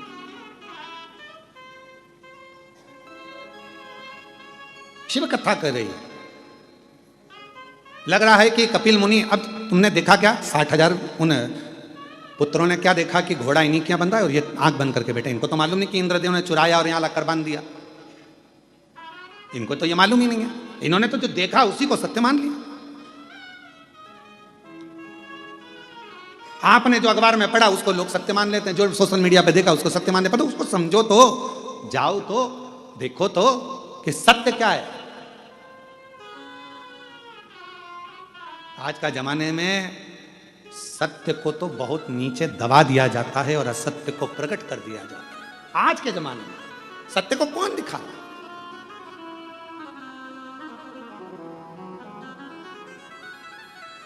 शिव कथा कर रही है, भगवान का चरित्र कर रहा है, पावन चरित्र वर्णन कर रहा है। देखा कि आश्रम बंधा हुआ है कपिल मुनि के आश्रम में, बड़ा आश्चर्य हुआ। एक संत आंखें बंद कर बैठा है, तप कर रहा है, साधना कर रहा है, और बताओ उसने वो घोड़ा बांध रखा है, वो भी चोरी कर रहा है। गुस्सा आ गया 60,000 उन पुत्रों को, और उन्होंने तुरंत कपिल मुनि को अपशब्द कहना प्रारंभ कर दिया। हर हर महादेव, अपशब्द कहना प्रारंभ करा। जैसे ही कपिल मुनि को अपशब्द कहना प्रारंभ करा तो कपिल मुनि के नेत्र खुल गए। तुम चोर हो, तुमने हमारा अश्व चुराया है। अश्वमेध यज्ञ का जो सुना, कपिल मुनि के नेत्र की ज्वाला भड़क पड़ी। और तप में कोई डूबा हुआ होता है, साधना में कोई डूबा हुआ होता है, भक्ति में कोई डूबा हुआ होता है, उसकी नेत्र की ज्योति में तेज उत्पन्न हो जाता है। एक तेज,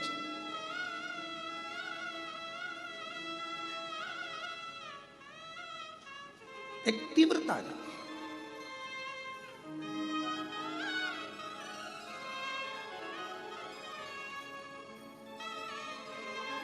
हम क्यों कहते हैं कि हम भगवान को देखें, भगवान हमें ना देखे? अपने नेत्रों से परमात्मा हमको ना देखे, भीतर के नेत्र से परमात्मा हमको देखे। शिव जी ने अपने नेत्र से कामदेव को देख लिया था, जलकर भस्म हो गया था। भगवान ने तृणावत को देख लिया था, तृणावत जलकर भस्म हो गया था। हम परमात्मा को देखें, परमात्मा हमको तो केवल भीतर के नेत्रों से, हम भगवान को याद करें। यह जरूरी है कि हम परमात्मा को याद करें, पर भगवान से कहना तुम हमको याद मत कर लेना। जिस दिन उसने तुम्हें याद कर लिया तुम यहां नहीं दिखोगे, सीधे भगवान से कहना हम तुम्हें याद करें पर तुम हमें याद मत करना। याद उसको करा जाता है जो दूर चले जाता है।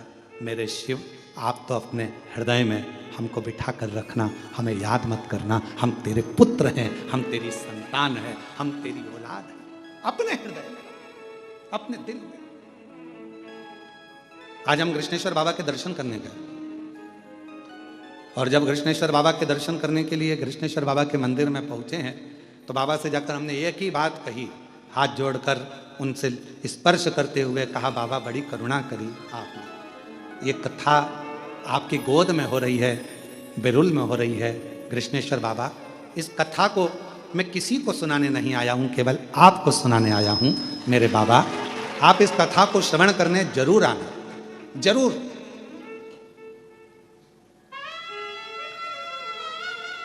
आप इस कथा को श्रवण करने जरूर आना। और मेरा विश्वास करता है 7 दिन में एक दिन जिनके घर में अपन कथा करने बैठे हैं कृष्णेश्वर महादेव के, मेरा विश्वास करता है वो घर का मालिक एक दिन जरूर आएगा, विश्वास कर। मिलने, देखने, आनंद के साथ आप दिल से, बाबा हम आपको याद करें पर आप याद मत करो, आप तो हमको अपने दिल में रखो। याद उसको किया जाता है जो दूर होता है, आप हमसे दूर रहते हैं इसलिए हम आपको याद करते हैं, पर हम तो आपके भक्त हैं, आपके दिल में रहना चाहिए। आप हमें याद मत करो, याद करोगे तो निपट जाएंगे हम। आप तो हमको अपने दिल में रखो। जैसे एक वो बूढ़ी माँ नहीं बोलती, एक बूढ़ी अम्मा लकड़ी बीनती है, गट्टा बांधती है, सिर पे रखती है, बेचारी थक जाती है। हे भगवान थक गई, उठा ले, हे भगवान उठा ले, हे भगवान उठा ले। एक दिन पार्वती जी ने शंकर जी से कहा, इतना बोल रही उठा क्यों नहीं लेते? शंकर जी जैसी बोली उठा ले, शंकर जी पहुंच गए, माँ चल मैं तुझे उठाने आ गया। इतने में बूढ़ी माँ बोली, मैं मेरे को उठाने की नहीं बोल रही, मैं तो बोल रही लकड़ी का गट्ठा उठा ले, मैं मेरी थोड़ी। शंकर भगवान ने पार्वती जी से कहा, पार्वती आज के बाद कभी नहीं आऊंगा, देख ले इतना चतुर मनुष्य है, इतना चतुर। ट्रेन की सीट पर माताएं अपना कब्जा जमाती हैं, लड़ती है, झगड़ती है और ट्रेन की सीट पे बैठी रहती है। और जब उसके 4-5 बैग होते हैं ना, तो उनको उतारने का जब समय आता है ना, तो जिससे झगड़ा हो रहा था ना उसको, भैया प्लीज हेल्प करोगे, थोड़ी सी हेल्प कर दो भैया, इनको बैग को वहां तक दे दोगे। अब भैया बैग को लेके दरवाजा तक पहुंचा, उसके बाद भी भैया वो तो छोटा सा हैंड बैग टांग के खड़ी, सिर्फ भैया प्लीज नीचे भी रख दो ना। भैया बेचारा भैया में फंस गया, उतार के नीचे धर दिया। छत्रपति संभाजी नगर से बैठी थी ट्रेन में, आकोला तक झगड़ती गई है पूरी। और जैसे ही आकोला आने वाला था तब इसने फ्रेंडशिप करी, भैया ले वो टॉफी खाओगे? बच्चे को मारती, अंकल हैं टॉफी दे दो थोड़ी सी। बच्चों को समझा रही है, यही अपना बैग उतारेंगे। अब इसको भैया क्या क्या जरूरी थोड़ी ना। देखे सो 60,000 रखकर दृष्टि भगवान से मत करो कि भगवान आप हमें याद करो, भगवान से कहो आप तो आपके दिल में बसे, बस इतनी कृपा करो। याद उसको किया जाता है जो दूर होता है, जो पास में होता है उसको कौन याद, कौन?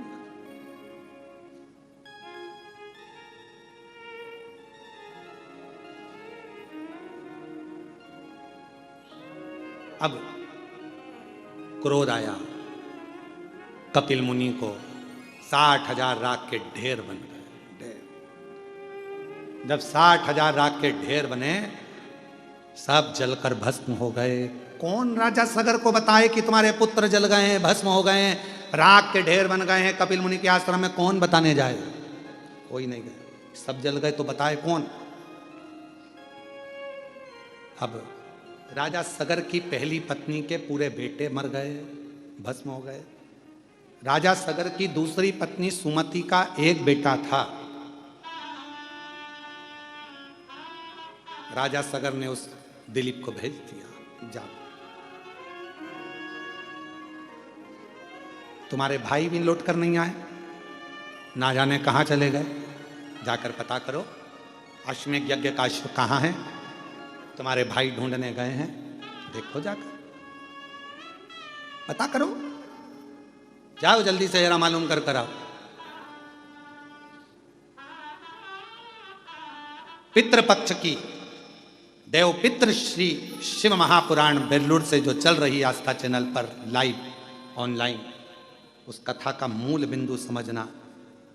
घी और गुड़ का, धूप का मतलब क्या होता, उसका कितना फल होता, समझ। ढूंढ रहे हैं, राजा सगर के पुत्र दिलीप ढूंढ रहे हैं, पर ना 60,000 भाई मिल रहे हैं, ना अश्वमेध यज्ञ का अश्व मिल रहा नहीं। तब आखिरी में ढूंढते ढूंढते वशिष्ठ ऋषि के पास राजा दिलीप पहुंच गए। हाथ जोड़कर प्रार्थना करी, गुरुवर ढूंढते ढूंढते मैं थक गया, ना अश्व मिला, ना मेरे 60,000 भाई मिले, कृपा करी। ना मेरे भाई मिल रहे हैं 60,000, ना अश्वमेध यज्ञ का अश्व मिल रहा है, आप करुणा करें, आप कृपा करें, आप दया करें, कुछ तो करिए बाबा, कृपा करिए बाबा। वशिष्ठ बाबा ने नंदनी गाय को बुलाया। नंदनी गाय को बुलाकर दिलीप के सामने नंदनी गाय के दूध को धोआ, दूध का घी बनाया और घी बनाकर उसको नंदनी गाय के गोबर के कंडे को बनाकर थाप कर उस गोबरी को सुखाकर उसको जलाकर उसमें गाय का घी और थोड़ा सा गुड़ डालकर उसका धूप निकाली और राजा दिलीप से कहा, दिलीप ये गाय का घी का धुआं जहां जाए इसके पीछे जा, ये वहीं जाकर रुकेगा जहां पर वो अश्वमेध यज्ञ का अश्व होगा और तेरे 60,000 भाई जहां होंगे वहीं रुकेगा, वहीं। कई लोग कहते पितृपक्ष में घी गुड़ घी शक्कर गोबरी पर कंडे पर जलाकर क्यों छोड़ना, क्यों? कई लोग कहते मम्मी ओल्ड हमारे को हम नहीं करेंगे मम्मी, हम नहीं। क्यों? वशिष्ठ बाबा ने कहा ये धुआं, इस घृत का धुआं वहीं जाकर रुकेगा जहां तेरे 60,000 भाई होंगे। ये घृत का धुआं वहीं जाकर रुकेगा जहां पर वो अश्वमेध यज्ञ का अश्व होगा। और मेरी जीजियों, मेरी बेटियों, मेरी माताओं, मेरी भाभियों, मेरी बहुओं, मेरे भाई, मेरे बहन, मेरे जीजाओं, मेरे पिता तुल्य बुजुर्गजन, मेरी माताओं, श्राद्ध पक्ष में अगर थोड़ा सा भी कंडे को जलाकर गाय के गोबर को सुखाकर उसका कंडे पर अगर थोड़ा सा घृत गाय का घी और गुड़ दिया है तो उसका धुआं तुम्हारे घर से निकलकर आपके पूर्वजों तक पहुंच ही जाता है। उस धूप का फल पहुंच, वो धूप का फल पहुंचता। हे राजा दिलीप जाओ, इस धुएं के पीछे पीछे जाओ। राजा दिलीप चल दिए, धुआं आगे। और हमारे यहां शिव महापुराण में तो धुएं की बड़ी महत्वता है, क्योंकि भगवान शंकर का नाम ध्रुमवान है और माता पार्वती का एक नाम ध्रुमावती है। आज भी दतिया में, जबलपुर के पास धुमा गांव में मां ध्रुमावती माता के दर्शन होते हैं। शिव जी का एक नाम ध्रुम है, ध्रुमवान। शिव जी की आराधना में, शंकर भगवान की पूजन में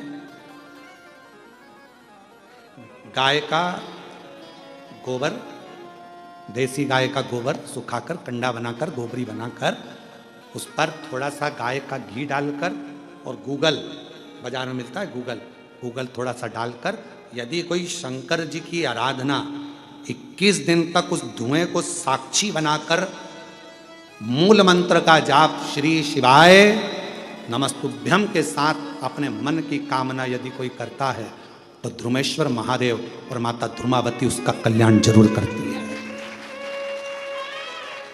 और मेरे माताओं से निवेदन है, जिन माताओं की संतान नहीं होती, गर्भपात हो जाता है, गर्भस्थ बच्चा 2-3 महीना रहने के बाद गिर जाता है, 4 महीना के बाद बच्चा गिर जाता है, बच्चा नहीं रह पाता है, 3 महीना, 2 महीना, 15 दिन, 1 महीना लगा कि अब की बार गर्भ ठहर गया है और मालूम पड़ा बच्चा फिर नहीं रहा, तो जिसके गर्भस्थ तकलीफ रहती है, गर्भ में गांठ हो गई, बच्चेदानी में गठान हो गई या चेस्ट में गांठ हो गई या गर्भस्थ कोई तकलीफ हो गई, तो हम निवेदन करेंगे कि आप प्रयास करो, कोई से भी 21 दिन छाट लो कि इस दिन में कोई 21 दिन तक नियम धारण करना। उस बीच में अगर रजोधर्म आ जाता है तो घर का कोई व्यक्ति करे, पर 21 दिन तक वो नियम धारण करे।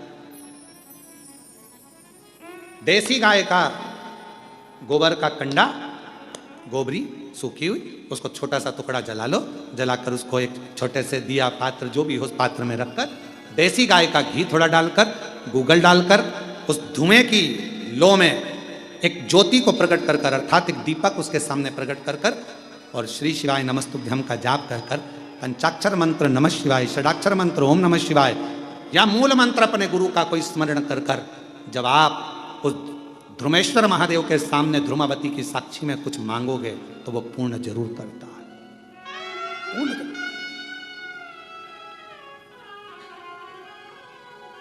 पूर्ण करेगा। बोल ध्रुमेश्वर महादेव की, ध्रुमावती माता की। ध्रुमेश्वर महादेव और ध्रुमावती माता ये धुएं के रूप में प्रकट हुए, धुएं के।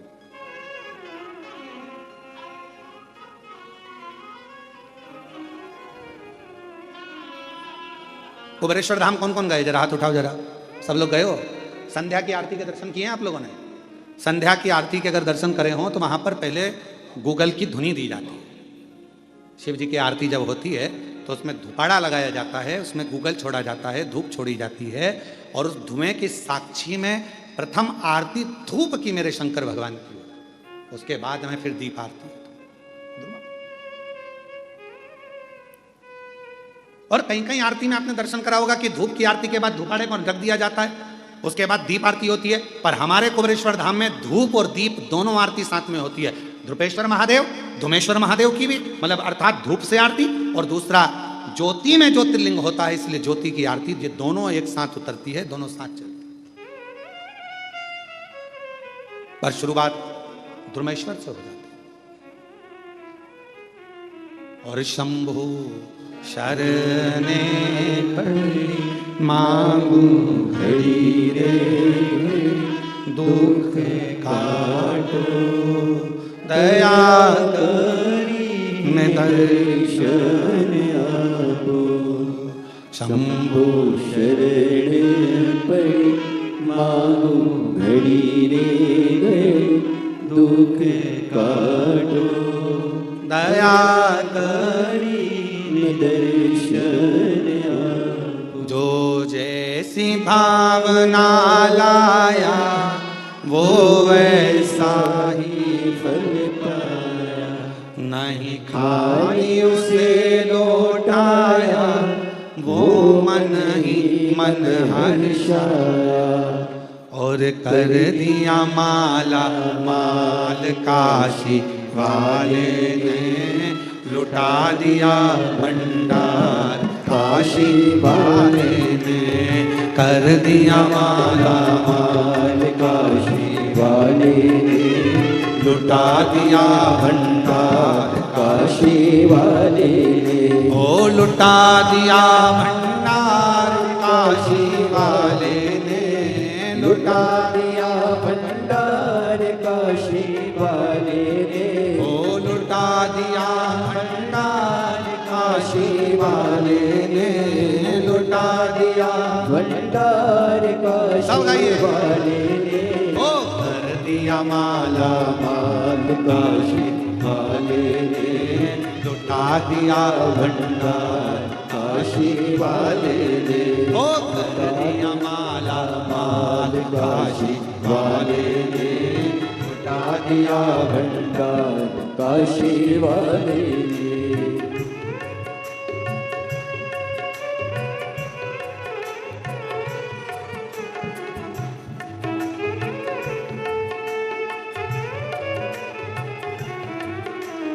शंभो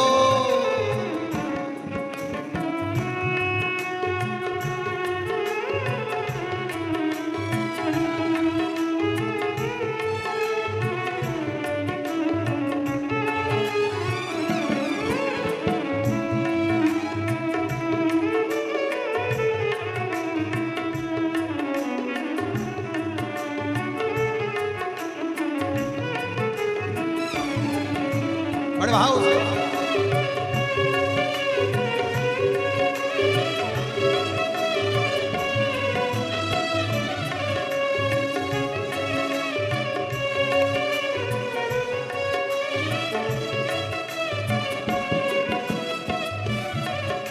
जो जैसे भावना लाया वो वैसा ही फल पाया।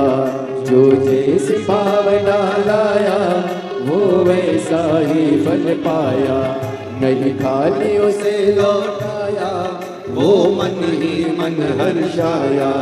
नहीं खाली उसे लौटाया वो मन ही मन हर्षाया। और कर दिया उसे निहाल काशी वाले ने। कर दिया माला माल काशी वाले ने।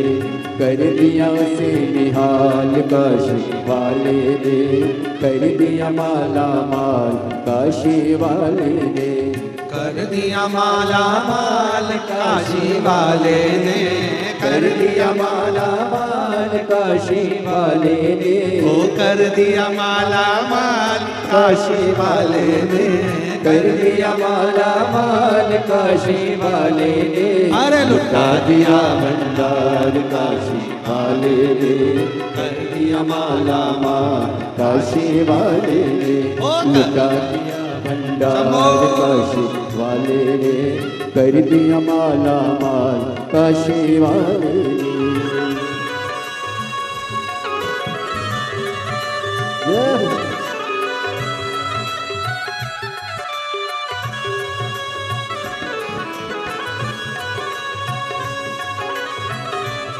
शंभो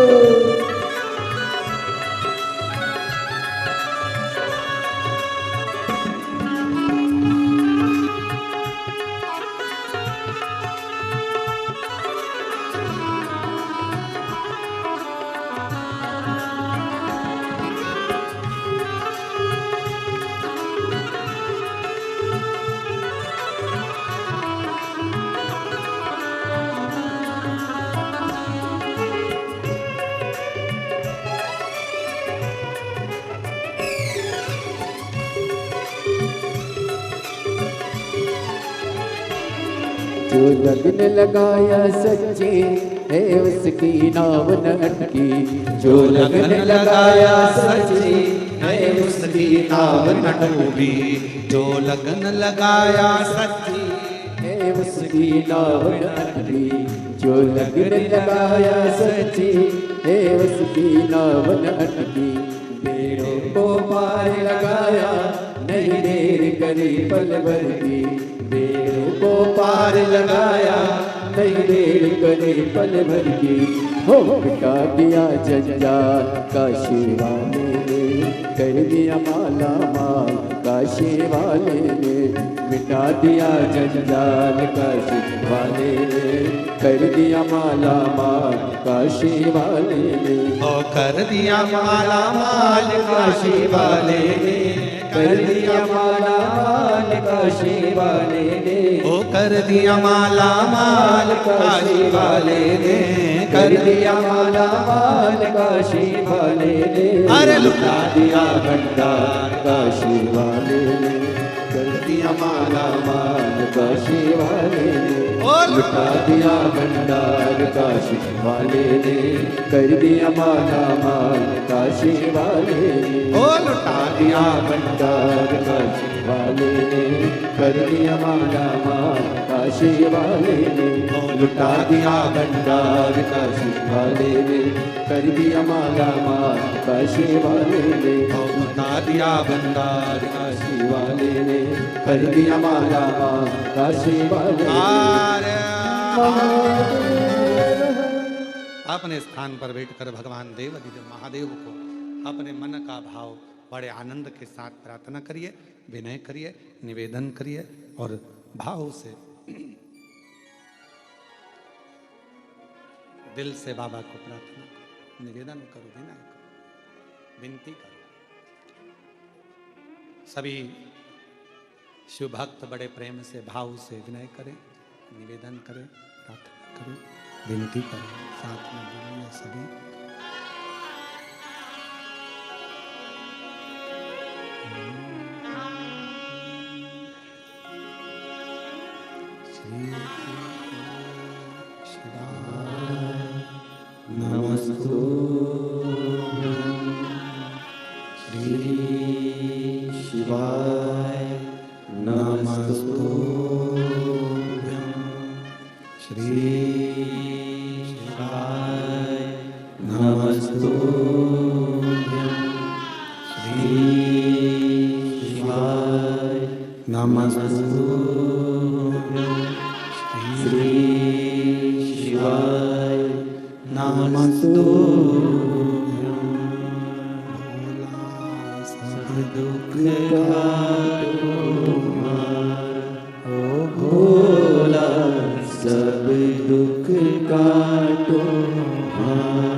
सब दुख काटो माँ।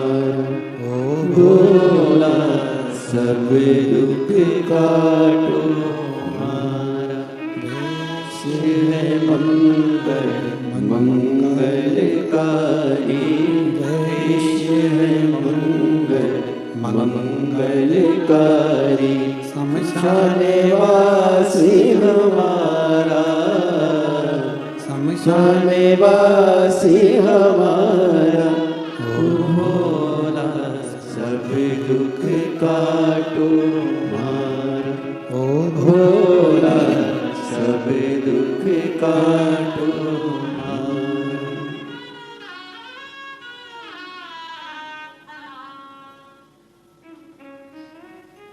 बाबा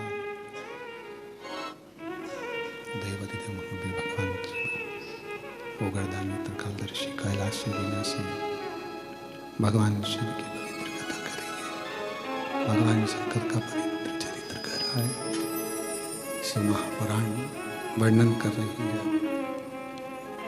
भगवान देवादिदेव महादेव का पवित्र चरित्र कर रहा है, वर्णन कर रहा है। वशिष्ठ बाबा ने कहा कि ये धुआं जहाँ तक जाए, जहाँ तुम्हारे 60,000 भाई होंगे, जहाँ पर अश्वमेध यज्ञ का अश्व होगा, वहाँ तक ये धुआं तुम्हें ले जाए। राजा दिलीप चलने लगे पीछे पीछे पीछे पीछे, और राजा दिलीप चलने लगे जब पीछे पीछे, तब जहाँ धुआं रुका वो कपिल मुनि का आश्रम था। 60,000 राख का ढेर लगा हुआ था। राजा दिलीप ने कपिल मुनि के चरणों को प्रणाम किया, निवेदन करा, नमन करा, प्रभु ये राख के ढेर कौन है? कहा राजन ये तुम्हारे भाई हैं 60,000।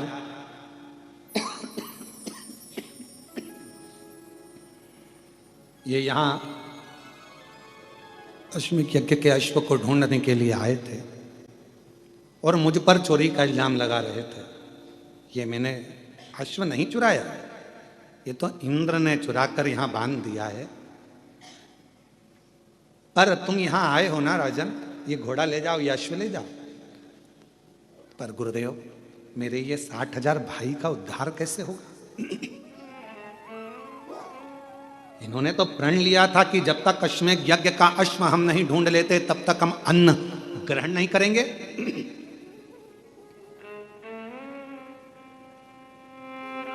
ढूंढते ढूंढते इन्होंने यहां पर आए और इनके प्राण चले गए। तो भूखे भी थे, प्यासे भी थे, कुछ भाग नहीं लिया। इनकी तृप्ति कैसे होगी? मुक्ति कैसे होगी?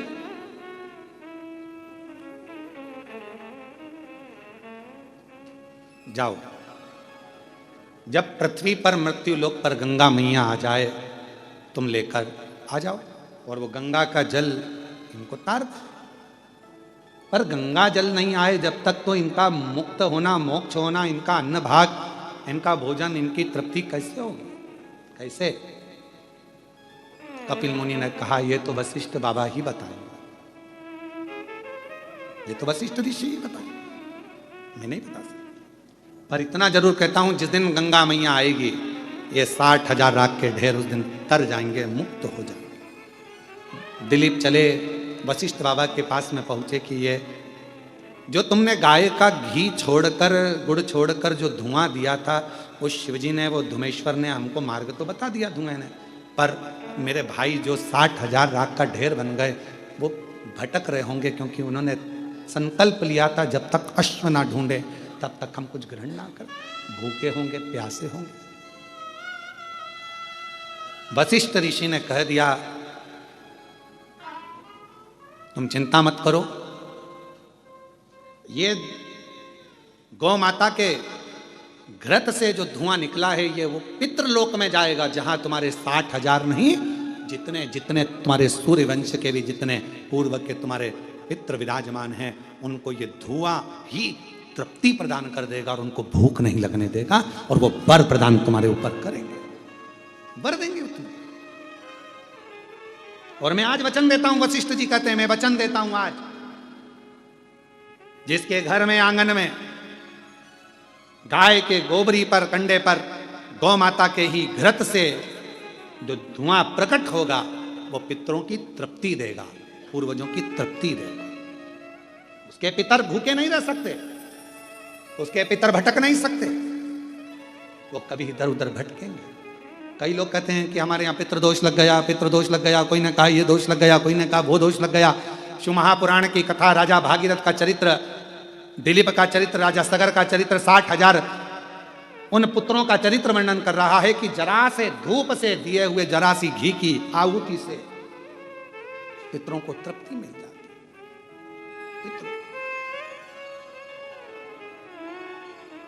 देना चाहिए। महाराज फिर निवेदन करूं आपको,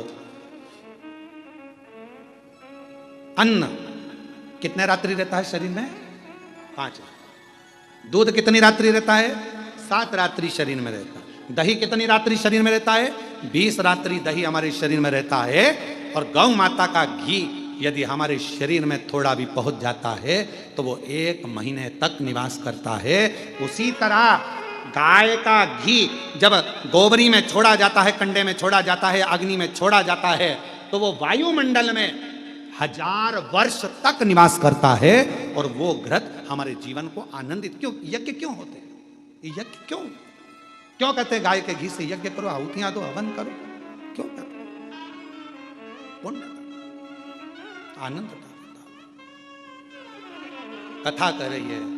आगे चरित्र आया और उस चरित्र में वर्णन किया गया। महाराज सुंदर देवराज नामक का एक सुंदर आनंदमय भाव ब्राह्मण का वर्णित किया। चोरी का धन लेकर गया और वो चोरी के धन को लेकर जा रहा था। परिवार में सुख था, सब कुछ अच्छा था, कोई कमी उस देवराज ब्राह्मण के घर में कोई कमी नहीं थी। बस उसकी बुद्धि फिर गई और एक स्त्री का संग पकड़ लिया उसने।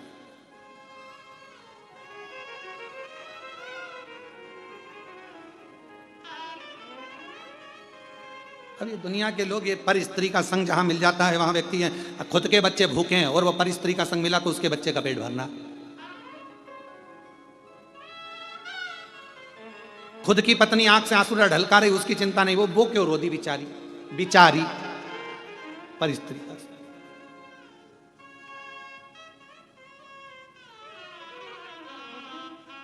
अरे भाई, अंग्रेजी दवाई इन्फेक्शन कर जाती है, इसलिए देसी दवाई ही ठीक है।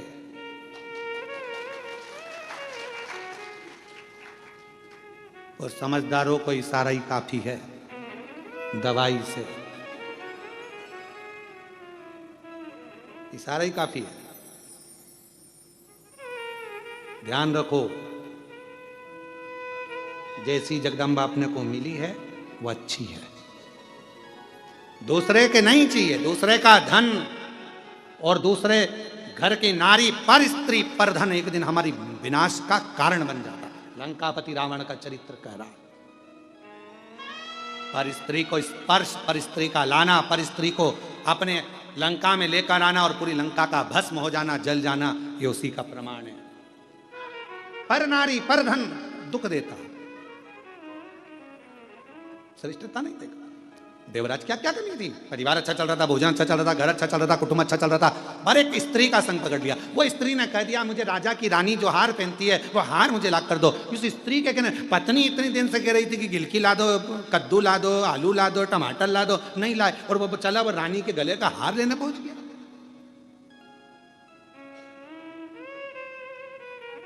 क्यों विचार कर? दुख बन गया। गया, रानी का हार चुराया, लेकर आ रहा था, शरीर में ताप पड़ गया। पीछे राजा के दूत पड़े हुए थे, सैनिक पड़े हुए थे। चोरी का धन लेकर शंकर जी के मंदिर में पहुंच गए। शरीर में ताप पड़ रही थी, बुखार आ रहा था, शरीर में कष्ट पड़ रहा था। और शरीर में कष्ट हो, अब ईमानदारी से बोलो, तुम बीमार पड़ जाए तो वो पर नारी तुमको संभालेगी क्या? बोलो बोलो, जम के बोलो जरा, नहीं समझ। अगर बीमार पड़ गए, पांव टूट गया, हाथ पैर टूट गए, कोई बीमारी आ गई, कष्ट आ गया, वो पर नारी को तुम्हारी बीमारी से मतलब नहीं, एक दिन पूछने नहीं आएगी कैसे हो, उसको तो तुम्हारे 1000 और 500 से मतलब था, तो वो पूछने नहीं आएगी।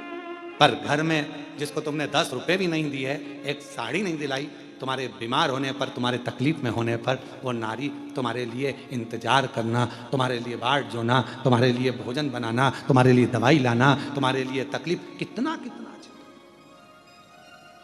क्यों? शिव महापुराण की कथा कहती है ध्यान रखो,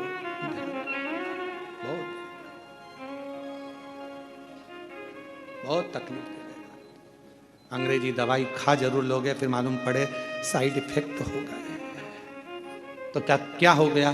किडनी खराब हो गई, लीवर गड़बड़ हो गया, शरीर डैमेज हो गया।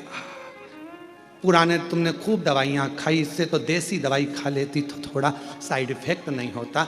इसलिए निवेदन है कि इन अंग्रेजी दवाइयों से बचो, ये नुकसान दे जाएगी, पर धन पर स्त्री तकलीफ दे जाएगी। बचिए। शरीर में ताप पड़ा, कथा कानों में पड़ गई एक क्षण की, महाराज जी बोले हर हर महादेव, जैसे ही बोले बोलते से इनका ध्यान चले गया, इसको लगा मेरे सिर में दर्द है, ऊपर से महाराज और चिल्ला रहे हैं। कभी कभी लोगों के ध्यान में नहीं रह पाता। एक महाराज जी प्रवचन दे रहे थे, एक माता जी आगे आगे बैठी थी, खूब रो रही थी। महाराज जी ने प्रवचन रोक कर पूछा, क्यों री जी हमने रोने की कोई बात नहीं की, फिर भी तू क्यों रो रही है, पूरी 2 घंटे से रो रही है। उसने कहा महाराज मेरे पास एक भैंस ने बच्चा दिया था पाड़ा, वो 2 घंटे तक टर टर टर टर टर टर बोलता रही और आखिरी में मर गया, तो तू क्यों रो रही है? तू भी 2 घंटे से महाराज टर टर टर टर टर टर टर कर रहा, तू नहीं निपट जाए। तो कई ऐसे भी हैं जिनको महाराज और पाड़े में अंतर नजर नहीं आए, ऐसे भी लोग। तो सुध नहीं पड़ी। देवराज गया, बाहर निकला और बेलपत्र के वृक्ष के नीचे देवराज के प्राण छूट गए। शंकर भगवान उसको नंदी पर बिठा कर ले गए, क्योंकि कानों में कथा पड़ गई थी और बेलपत्र के वृक्ष की छाया पड़ गई थी, तो उसको आनंद की अनुभूति हो गई, ले गए। समय आया, एक बिंदुक नामक का ब्राह्मण था, जा रहा था चोरी का धन लेकर, डूब गया पानी में, मर गया, प्राण छूट गए। पानी में डूब कर मरे हुए की गति नहीं होती, बहुत मुश्किल है। उसका एक ही साधन है केवल शिव महापुराण, एक साधन है। कभी जिंदगी में आपके आसपास के क्षेत्र में कभी मौका मिल जाए, पंडाल में कथा श्रवण करने को मिल जाए, आगे बढ़कर जाना और कथा में बैठ जाना। उस जीव की गति, कोई अधोगति में मर गया, कुंवारी अवस्था में मर गया, अचानक चले गया, उसकी एक गति एक ही सुधार सकती है, वो शिव महापुराण की कथा। और अगर मिल जाए पितृपक्ष में शिव महापुराण की कथा और कोई अधोगति में मरा है, अचानक चले गया, बहुत जीना चाहता था, बहुत कुछ करना चाहता था, प्राण चले गए, उसकी गति सुधारने का श्राद्ध पक्ष में अगर शिव महापुराण की कथा सुन लो, श्रवण करने को मिल जाए, तो उस जीव की गति सवर जाती है, सुधर जाती है। भले वो एक क्षण की क्यों ना ले, एक पल की क्यों, गति सुधार। बिंदुक मर गया, प्रेत योनि में पड़ गया। चंचुला देवी काशी भ्रमण को गई, वहां जाकर उसका चित्त रमा और कथा सुनने का भाव प्रकट हुआ। चंचुला के प्राण छूटे, भगवान शिव के धाम और पार्वती जी की सहेली बन गई। तुम रुका जी ने कथा कही, ईसर गोरा जी कथा श्रवण कर रहे हैं, शिव पार्वती जी। ईसर गोरा जी आ रहे हैं, जोरदार ताली बजाकर ईसर गोरा जी के लिए साधुता कहेंगे, जोरदार ताली बजाकर। ईसर गोरा जी पधार रहे हैं भाव से, आनंद से। ईसर जी और गोरा जी आ रहे हैं, जोरदार ताली बजाकर स्वागत करिए भगवान ईसर जी और गोरा जी की। बोल विश्वनाथ भगवान की जय। ईसर गोरा जी पधारे, सुंदर आनंदमय। आज पितृपक्ष में चल रही शिव महापुराण ऑनलाइन, जिसका प्रथम दिवस यहाँ विराम लिया है। 2 बजे से 5 बजे तक इस पवित्र कथा को रोज श्रवण करिए और अपने जीवन को धन्य बनाइए। हर हर महादेव, हर हर महादेव, हर हर महादेव। आरती का क्रम प्रारंभ, आरती प्रारंभ।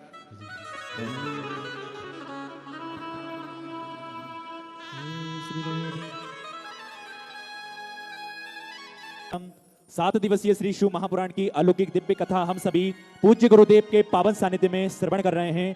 पूज्य गुरुदेव का आगमन हो चुका है, पूज्य गुरुदेव व्यासपीठ पर मंचासील हो चुके हैं। आप सभी की तरफ से, आप सभी की ओर से व्यासपीठ को नमन करते हुए, प्रणाम करते हुए, दंडवत करते हुए, हम सबके प्रिय, हम सबके लाडले ठाकुर कल्लू जी महाराज के पावन चरणों को नमन करते हुए, प्रणाम करते हुए, दंडवत करते हुए, और परम पूजनीय, परम आदरणीय, परम संदेह, विश्वविख्यात पूज्य गुरुदेव के पावन चरणों को नमन करते हुए, प्रणाम करते हुए, दंडवत करते हुए और आप सभी शिव भक्तों के पावन चरणों में नमन करते हुए सुंदर आज हम सभी पूज्य गुरुदेव के पावन सानिध्य में प्रथम दिवस की कथा श्रवण करेंगे और सुंदर यजमान परिवार द्वारा पूज्य गुरुदेव का स्वागत का क्रम चालू है।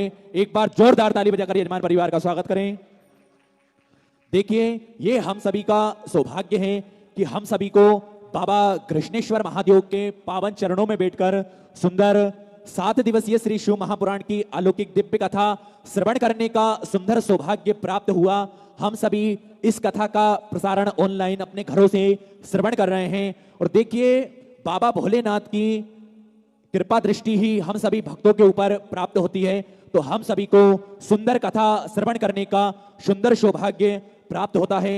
देखिए, बाबा भोलेनाथ की कृपा दृष्टि ही, कृपा करुणा ही इतनी निराली है कि हम सभी भक्तों का उद्धार करने के लिए स्वयं महादेव विष पी जाते हैं और हम सभी को वरदान दे देते हैं कि कोई भी राक्षस हो, असुर हो, गंधर्व हो, देवी हो या देवता हो, मनुष्य हो, कोई भी उनकी शरणागति में जाता है तो निश्चित ही मेरे महादेव उन सभी भक्तों का भंडार भी भरते हैं और उनके सभी भक्तों की सहायता भी कर देते हैं। इसीलिए भक्तों ने कहा है, कोई कहे त्रिलोकी मुझको, कोई अंतर्यामी, कोई पालनहारी, कोई मृत्यु स्वामी, चंद्र विराजे शीश पर, त्रिशूल में पूरा ब्रह्मांड है, नागवासु की कंठ पर नेत्र में विनाश है, शमेशा को शमेशा में भक्त का गुरूर हूं मैं, सिवा सिवा करे जो उस भक्ति में मैं चूर हूं, अजर हूं, अमर हूं मैं, जीवन मरण हूं मैं, भक्त हूं मैं, विष पिए जो औरों का उस भक्त का मैं भक्त हूं, स्वर्ग तथा नरक से क्या मैं मोक्ष का द्वार हूं, वेद पुराण मुझी से शिव पुराण का मैं सार हूं, सुरों का मैं इंद्र हूं, ग्रह भी मेरे गर्भ में ब्रह्मांड का मैं केंद्र हूं, तपस्वी का तप हूं मैं, बैरागी का वैराग्य हूं मैं, भोग हूं मैं भोगी का, योगी का मैं जाप हूं, हर सवाल का जवाब हूं मैं, विवाद का उपाय हूं मैं, देवों के देव महादेव हूं मैं, नीलकंठ शिवाय हूं मैं। देखिए, अनेकों नाम है मेरे महादेव के, बाबा भोलेनाथ के अनेकों नाम हैं, पर भक्त जो भी नाम से बाबा भोलेनाथ को पुकारते हैं, अपने मन से हृदय से बाबा भोलेनाथ को पुकार लेते हैं, तो बाबा भोलेनाथ उन सभी भक्तों का उद्धार करने के लिए, उन सभी भक्तों की झोली खुशियों से भरने के लिए स्वयं बाबा भोलेनाथ उन सभी भक्तों की सहायता करने के लिए आ जाते हैं। और देखिए, कोई भी भक्त जब बाबा भोलेनाथ के मंदिर तक पहुंचता है, देवालय शिवालय तक पहुंचता है, कृष्णेश्वर महादेव के पावन चरणों तक पहुंचता है, तो बाबा भोलेनाथ उन सभी भक्तों की झोली खुशियों से भर देते हैं। उन सभी भक्तों के जीवन में जो भी कष्ट आते हैं, जो भी रोग आते हैं, उन सभी कष्टों का निवारणार्थम बाबा भोलेनाथ कर देते हैं। और देखिए, बाबा भोलेनाथ की ही कृपा दृष्टि एवं इस श्राद्ध पक्ष में पितरों का आशीर्वाद भी हम सभी को प्राप्त हुआ। तो सुंदर 7 दिवसीय श्री शिव महापुराण की अलौकिक दिव्य कथा हम सभी को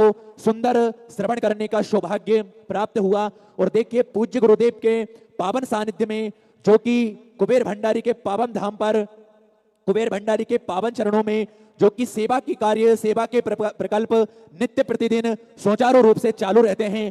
जो भी भक्त बाबा भोलेनाथ के पावन चरणों तक पहुंचता है, बाबा कुबेर भंडारी के पावन चरणों तक पहुंचता है, जो भी भक्त बाबा कुबेर भंडारी से जब अपने मन की बात, हृदय की बात कहते हैं, तो बाबा भोलेनाथ, बाबा कुबेर भंडारी, कुबेरेश्वर महादेव उन सभी भक्तों की झोली खुशियों से भर देते हैं। ऐसी ही कृपा दृष्टि हम सभी को प्राप्त होती है। और सुंदर पूज्य गुरुदेव के पावन सानिध्य में सेवा के प्रकल्प, सेवा के कार्य नित्य प्रतिदिन सुचारू रूप से कुबेर भंडारी के पावन धाम पर चालू रहते हैं, जिसमें प्राथमिक उपचार केंद्र भी पूज्य गुरुदेव के पावन सानिध्य में चालू रहता है, जिसमें 2 एम्बुलेंस की सेवाएं भी नित्य प्रतिदिन सुचारू रूप से बाबा कुबेर भंडारी के पावन धाम पर उपलब्ध रहती हैं कि जो भी भक्त बाबा कुबेर भंडारी के पावन चरणों तक पहुंचे, वे भक्तों को किसी भी प्रकार की दिक्कत परेशानी ना हो। तो देखिए, इन्हीं क्रम में जो कि पूज्य गुरुदेव के पावन सानिध्य में सेवा के प्रकल्प चलते हैं, इन्हीं सेवा के प्रकल्पों में जो भक्त अपनी सुंदर सी योग राशि समर्पित करना चाहते हैं, तो टीवी स्क्रीन पर श्री विठलेश सेवा समिति के 2 अकाउंट नंबर चल रहे हैं, एक्सिस बैंक का और सेंट्रल बैंक ऑफ इंडिया का। दोनों भी अकाउंट में से किसी भी अकाउंट में अपनी सुंदर सी योग राशि भेजकर अपने नाम की रसीद प्राप्त कर सकते हैं। आइए सीधे व्यासपीठ की शरण में चलते हैं, पूज्य गुरुदेव के पावन सानिध्य में सुंदर आज हम सभी प्रथम दिवस की कथा श्रवण करेंगे। जय जय श्री राधे, हर हर महादेव, श्री शिवाय नमस्तुभ्यम।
Namaste